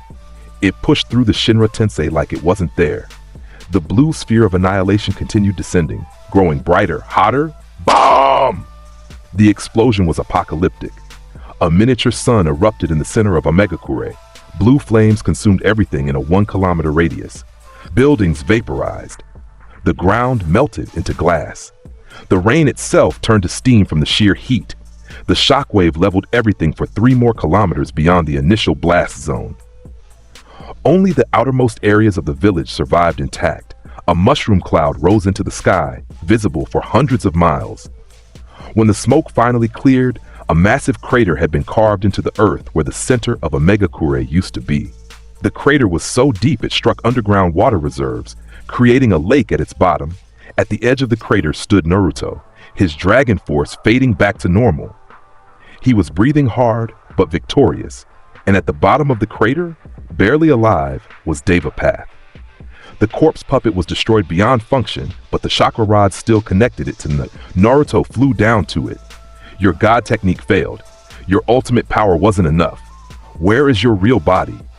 Devapath couldn't respond. Its mouth was gone. Naruto grabbed one of the chakra rods and followed it. The rod led underground, through hidden passages, to a concealed chamber deep beneath the ruins. There, in a mechanical chair surrounded by chakra receivers, sat Nagato's true body. He was emaciated, skeletal, his legs useless from years of channeling the Rinnegan's power. His red hair was thin and brittle. He looked more corpse than human, but his eyes, those purple Rinnegan eyes, still held defiance. Konan stood beside him, paper kunai ready, but knowing they were useless. Naruto entered the chamber, his presence filling the space with overwhelming pressure. "This is the god?" Naruto looked at Nagato's withered form. "This is what created pain?" "I am pain," Nagato said weakly. "I am the one who will bring peace to this world." Peace through fear. through the tailed beasts, through weapons of mass destruction. Naruto shook his head. You're not a god. You're a cripple with powerful eyes, trying to force the world into submission because you're too weak to do it any other way. And what would you do? Nagato coughed blood. How would you bring peace? I wouldn't, Naruto said simply. Peace is a lie. There is only strength and weakness. The strong dominate, the weak submit. That's the natural order. You tried to break that order with your fancy techniques and your corpse puppets, and you failed. Then what do you want? What is your purpose? Naruto was quiet for a moment. I don't know. I came here because you took my tailed beasts, because you hunted what belongs to me. But now that I'm here looking at you, he gestured at Nagato's broken body. I just see another weak human trying to change the world and failing. We're the same, Nagato said. You and I, both shaped by pain, both seeking something more than just existence. No, we're not the same. You let pain define you. You let it turn you into this. Naruto looked around the chamber as a chamber, a broken man hiding underground, controlling corpses, pretending to be God. I let pain make me stronger. I accepted what I am and used it. Then kill me. Prove your strength. I will, but first tell me where the tailed beasts are, the ones you captured. Nagato managed a weak smile. Below, in the chamber, beneath this one, the Gedo statue, 2 Biju sealed inside, Matatabi and Son Goku. 2 tails, 4 tails. Thank you. Naruto turned to leave. Wait, Nagato's voice was barely a whisper. If you find your purpose, will you use your power for something more than just domination? Naruto paused. I don't know. Maybe, maybe not. But at least I'll be honest about what I am. Unlike you, hiding behind the word peace while causing nothing but pain. He walked to the entrance, then stopped and looked back. You wanted to bring peace through fear, through weapons, through pain. But fear only works if the feared cannot be challenged. You were challenged, and you lost. Your method was flawed from the start. Then what is the answer? There isn't one. That's what you never understood. The world doesn't need peace. It needs balance, strength and weakness, life and death, creation and destruction. You tried to tip the scales entirely one way. That's why you failed. Naruto raised his hand. Blue energy gathered in his palm. Goodbye, Nagato. You fought well for a human. Wait. Konan stepped between them. You don't have to, Konan. Nagato's voice was firm despite his weakness. Let him. I'm ready. Konan looked at her oldest friend, tears streaming down her face. Nagato. I'm tired, Konan. Tired of this body. Tired of this pain. Tired of pretending to be God when I'm just a broken man. Let me rest. She stepped aside, her paper wings drooping. Naruto's energy sphere flew forward. It struck Nagato's chest gently, almost tenderly. But the effect was immediate. Nagato's body relaxed. His eyes closed. A smile crossed his face, genuine, peaceful, free of pain for the first time in decades. He died without suffering. Konan knelt beside his body, crying silently. Naruto turned to leave. What will you do now? Konan asked without looking up. You've destroyed Akatsuki, killed our leader. What's next? I'm going to take back the tailed beast you sealed. Then I'm going to leave. Your village is broken, but it will survive. Rebuild it or abandon it. I don't care. Will you come back? Only if someone here challenges me again. Otherwise, Amegakure has nothing I want. He descended to the chamber below. The Gedo statue stood in the darkness, massive and ancient. 2 of its 9 eyes were open, signifying the 2 tails and 4 tails sealed within. Naruto approached it, placing both hands on the statue's surface. He could feel them. Matatabi and Son Goku, trapped inside, their chakra contained and compressed. Let's see if this works. He began absorbing the chakra directly from the statue, not sealing it, not containing it, simply pulling it into himself, dominating it through sheer will. The statue began to shake. Cracks appeared on its surface. The chakra inside resisted, fought back, but Naruto's will was stronger. The 2 tails and 4 tails were extracted forcibly, their chakra flowing into Naruto's body. He didn't seal them within himself. Instead, he dominated them mentally, forced them into submission, then released them. 2 massive forms materialized in the chamber, a flaming cat with 2 tails and a gorilla dragon hybrid with 4 tails. Both tailed beasts looked at Naruto with fear and respect. Go, Naruto commanded. Return to the wild. But remember, you belong to me. If I call, you answer. If you resist, I destroy you. Understood? Both beasts nodded and fled, their forms dissipating as they escaped the chamber. Naruto stood alone with the now empty Geto statue. 7 Akatsuki members dead, a Megakure half destroyed, 2-tailed beasts freed and dominated. Not a bad week's work. He flew up from the chamber, up through the ruins of the village, into the sky above. Below, the survivors of a Megakure were emerging from shelters, looking at the devastation. Half their village was gone. Their leader was dead. Their god had fallen, but they were alive. Konan stood on top of the tallest remaining tower, looking up at Naruto. "What will you tell them?" she called out. "Tell them the truth, that their god was just a man, that pain was an illusion, that the only real power in this world is the power you earn yourself." Naruto's wings spread wide. "And tell them that if they ever try to hunt tailed beasts again, I'll finish what I started today." He flew away, leaving a Megakure to its rebuilding. Behind him, Konan bowed her head and began to cry for all they'd lost. Word of a Megakure's destruction spread faster than wildfire. Within 24 hours, every major village knew. The Dragon King had invaded Akatsuki's home base, fought the leader Pain, and won. Half of a Megakure was gone, reduced to a crater. 7 Akatsuki members were confirmed dead. The organization that had terrorized the elemental nations for years was effectively destroyed. In Kumogakure, the Raikage called an emergency meeting. "He did it," Darui said, reading the reports. "He actually killed Pain, destroyed half of a Megakure in the process, but he won."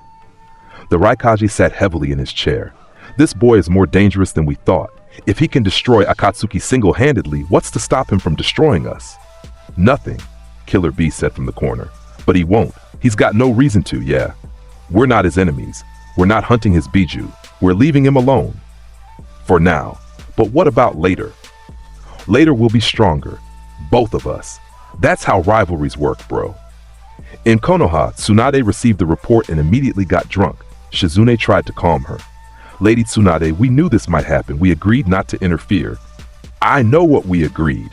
Tsunade slammed her sake cup down. "But I didn't expect him to actually do it. Pain was supposed to be nearly invincible.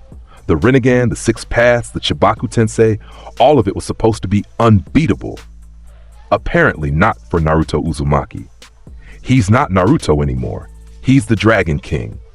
And now he's proven that there's no one in this world who can stop him." Tsunade looked out her window at the village. "We're living at his mercy, Shizune. All of us. He could destroy any village he wanted, and we couldn't stop him. Then we better hope he stays bored with us." In Tsunagakure, Gaara stood on top of his office building, looking toward the direction of a Megakure. Tamari approached him. "You okay?" "He did it. He destroyed Akatsuki, freed the tailed beasts they'd captured." "Isn't that a good thing?" "Maybe, but it also proves something I suspected. He's not just powerful, he's unstoppable. If he comes for Shukaku again, you'll fight him again, and I'll lose again." Gaara looked at his sister.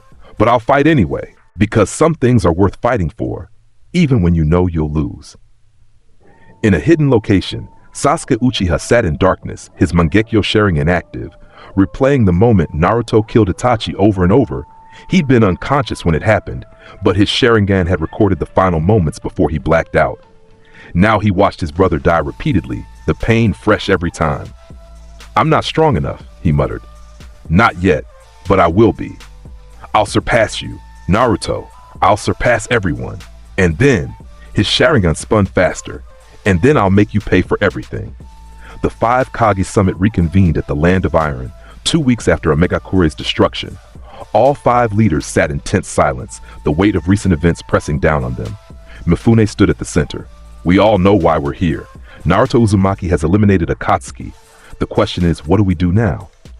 "Nothing," the Raikage said immediately. "We stick to our previous agreement.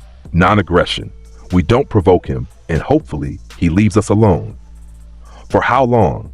Mei asked. "Until he gets bored? Until he decides villages are more interesting targets than tailed beasts? Do you have a better plan?" the Raikage challenged. "Because if you want to fight him, go ahead. My village won't be joining you." "Nor will mine," Onoki said. "I've lived through 3 great wars. I've seen powerful enemies come and go. This boy is different. He's not driven by ambition or hatred. He's driven by the need to prove his superiority. As long as we don't challenge that, we're safe." "And if one of us does challenge it?" Tsunade asked. What if some village gets desperate or stupid and attacks him? Silence. Then that village is destroyed, Gaara said quietly, and the rest of us watch it happen because interfering would only bring his wrath down on our own homes. That's unacceptable, Mai protested. We're supposed to be the 5 great nations. United, we should be able to. To what? The Raikage interrupted. To defeat him? He destroyed Amagakure's entire center with one technique. He killed Pain, who had the Rinnegan. He's beaten multiple tailed beasts. What makes you think an army would do any better? There has to be something we can do.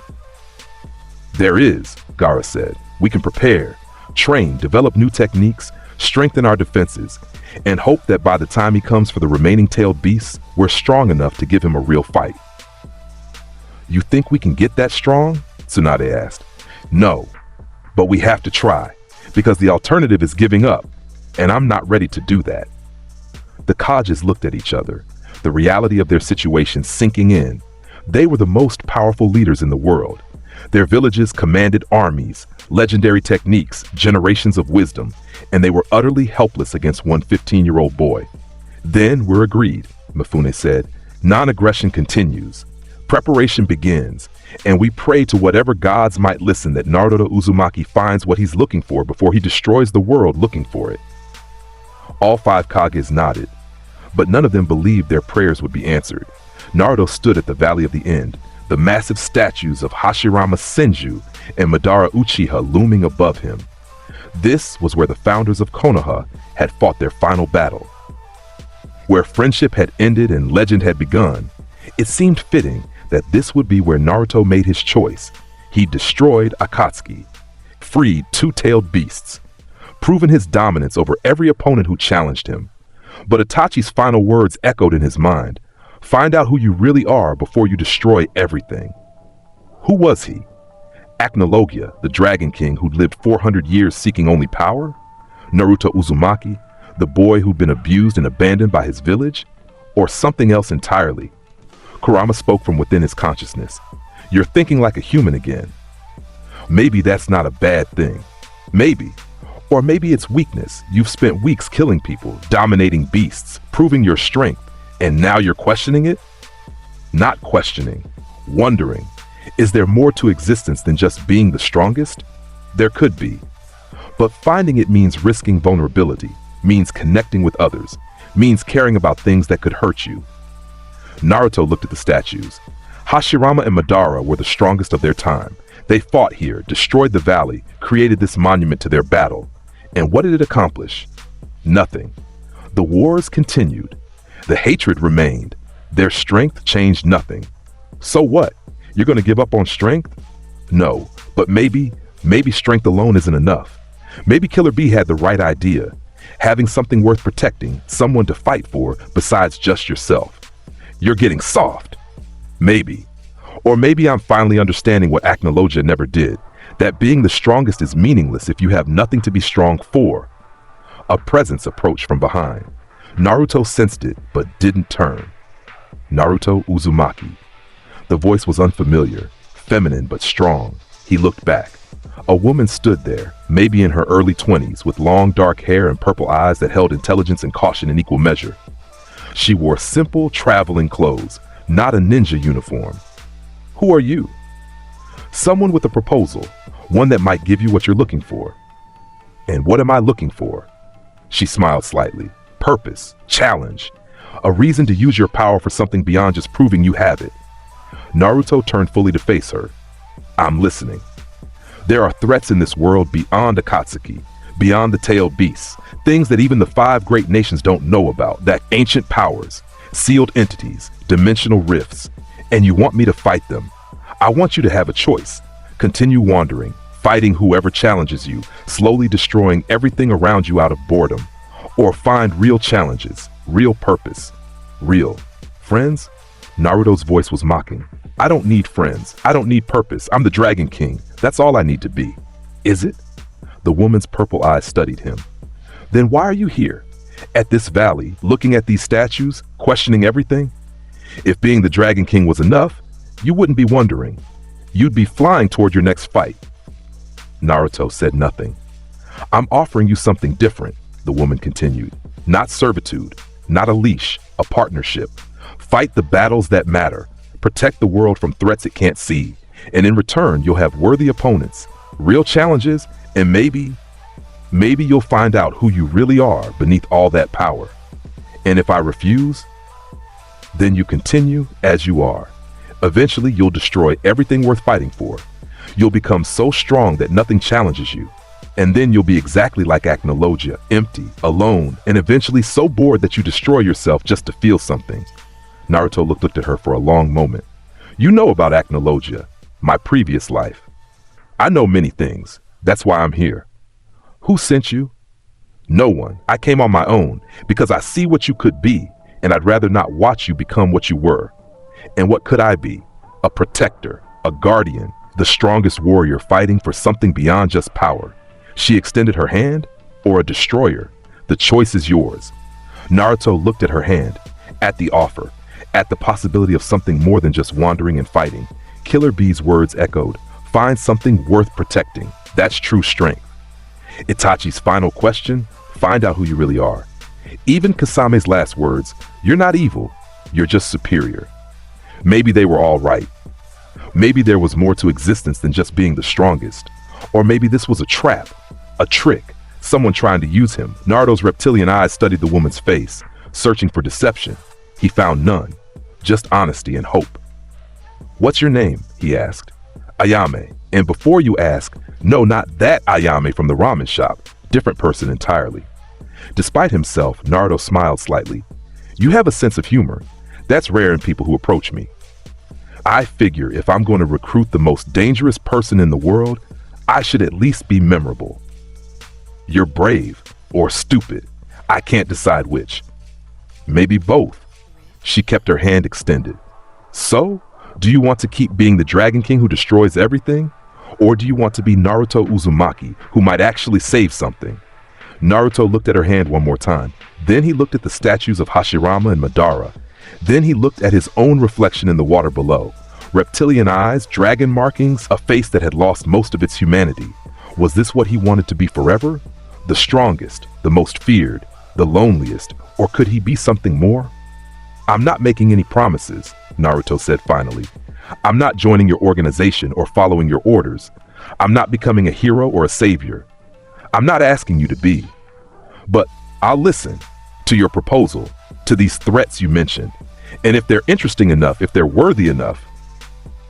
He looked at her with those cold reptilian eyes that had seen 400 years of death. Then maybe I'll fight them. Not for you, not for the world, for myself, because I want to. Ayame smiled.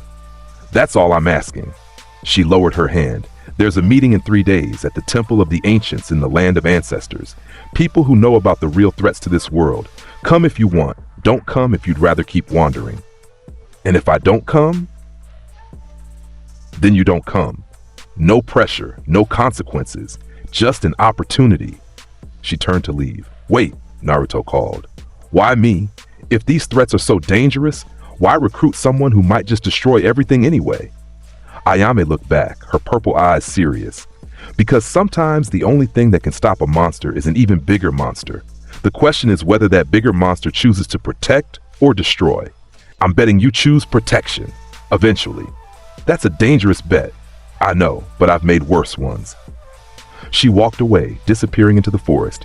Naruto stood alone at the Valley of the End, his mind churning with thoughts and possibilities. 3 days, a meeting, a choice. He could ignore it, continue hunting tailed beasts, continue proving his strength, continue being exactly what everyone expected him to be. Or he could try something different.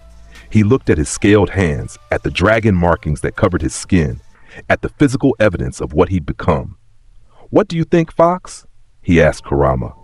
The Nine-Tails was quiet for a moment. I think you're changing. Whether that's good or bad, I don't know. But you're not the same boy who walked out of Konoha 7 years ago. And you're not the same dragon who terrorized Earthland for 4 centuries. Then what am I? Something new.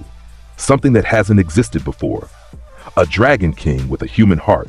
Whether that's your strength or your weakness, I guess we'll find out. Naruto spread his dragon wings. 3 days until the meeting. 3 days to decide if he wanted to try being something more than just the strongest. 3 days to figure out if Naruto Uzumaki could coexist with Acnologia. He took flight, soaring into the sky, leaving the Valley of the End behind. The statues of Hashirama and Madara watched him go, eternal witnesses to another warrior's struggle with power and purpose. Far below, in the village of Konoha, people pointed at the flying figure and whispered in fear. But Naruto didn't care about their fear anymore. For the first time in his life, both lives, he was thinking about something beyond just strength. He was thinking about purpose. And maybe, just maybe, that would be enough. End of part 2 epilogue. 3 days later. The Temple of the Ancients stood at the peak of a mountain in the land of ancestors, a nation so small and remote that most maps didn't include it. The temple was ancient, predating even the Sage of Six Paths, built by civilizations that had risen and fallen millennia ago. Naruto approached it at dawn, his dragon wings carrying him through the clouds. He could sense multiple chakra signatures inside, powerful ones. Not as strong as him, but strong enough to be interesting. He landed at the temple entrance and walked inside. The main chamber was circular, with pillars carved from black stone. 7 people stood waiting, each one radiating power and purpose. Ayame was there, standing at the center. You came, I wasn't sure you would. I'm curious, that's all. Curious is a start. She gestured to the others. These are the Guardians. We protect this world from threats that exist beyond normal understanding.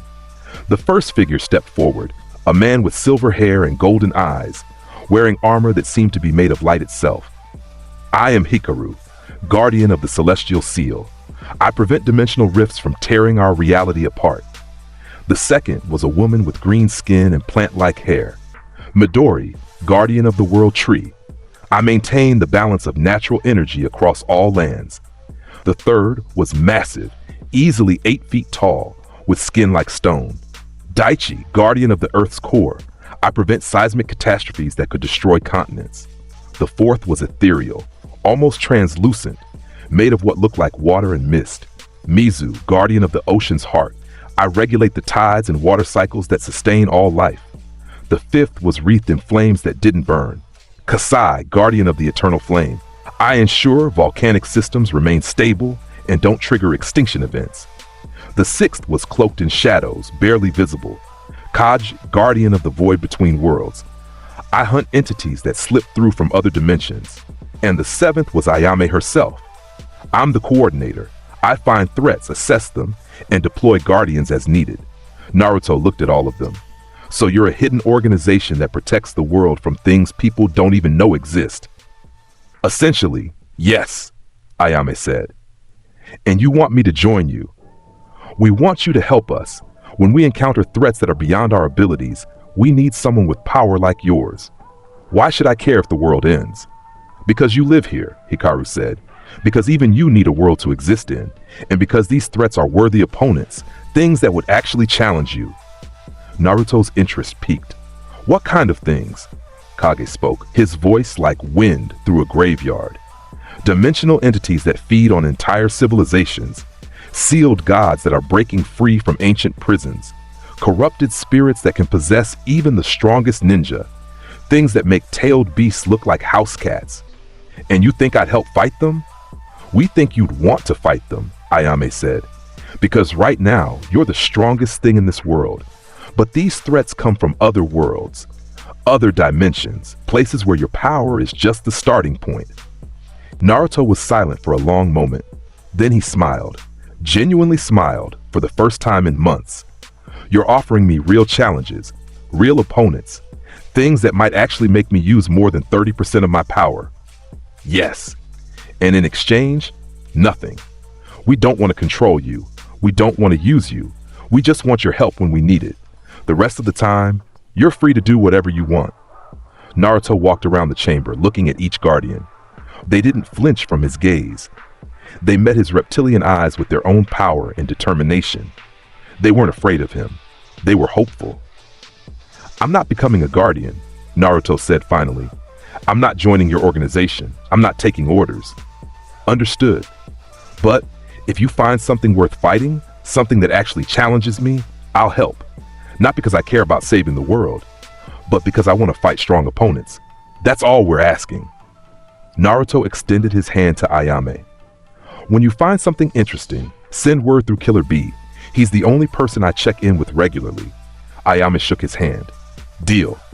And if I find out you're using me, manipulating me, or lying about these threats, you'll destroy us all. We know. She smiled. But we're not lying. These threats are real, and sooner or later, one of them will test even you. Good. Naruto's dragon wings spread. I look forward to it. He walked toward the entrance, then paused. One more thing. That woman you mentioned, the one with the proposal, was this always the plan? Or did you just improvise when you saw me at the Valley of the End? Ayame grinned. What do you think? I think you're either very clever or very crazy. Definitely both. Naruto laughed. An actual, genuine laugh that surprised everyone, including himself. This might be interesting after all. He flew away, leaving the guardians behind. Hikaru looked at Ayame. Do you really think he'll help when the time comes? Yes. Because despite everything, despite the power and the arrogance and the dragon scales, he's still searching for something. Purpose. Meaning. A reason to use his strength for something beyond just proving he has it. And if we can't give him that, then the world is doomed anyway, so it doesn't matter. The guardians dispersed, returning to their duties, and watching over threats that humanity would never know existed. And high above, flying through the clouds, Naruto Uzumaki smiled to himself. Maybe, just maybe, he'd found something worth more than just being the strongest. Time would tell. But for now, he had a destination, Kumogakure. To visit his only rival and friend, Killer B would want to hear about this. And Naruto found himself actually looking forward to the conversation. Change was coming to the Dragon King. Whether that was good or bad remained to be seen, but it was happening. And for the first time in 400 years, Acnologia, now Naruto Uzumaki, felt something other than emptiness. He felt hope. Small, fragile, uncertain, but real. And that was enough. For now, the end.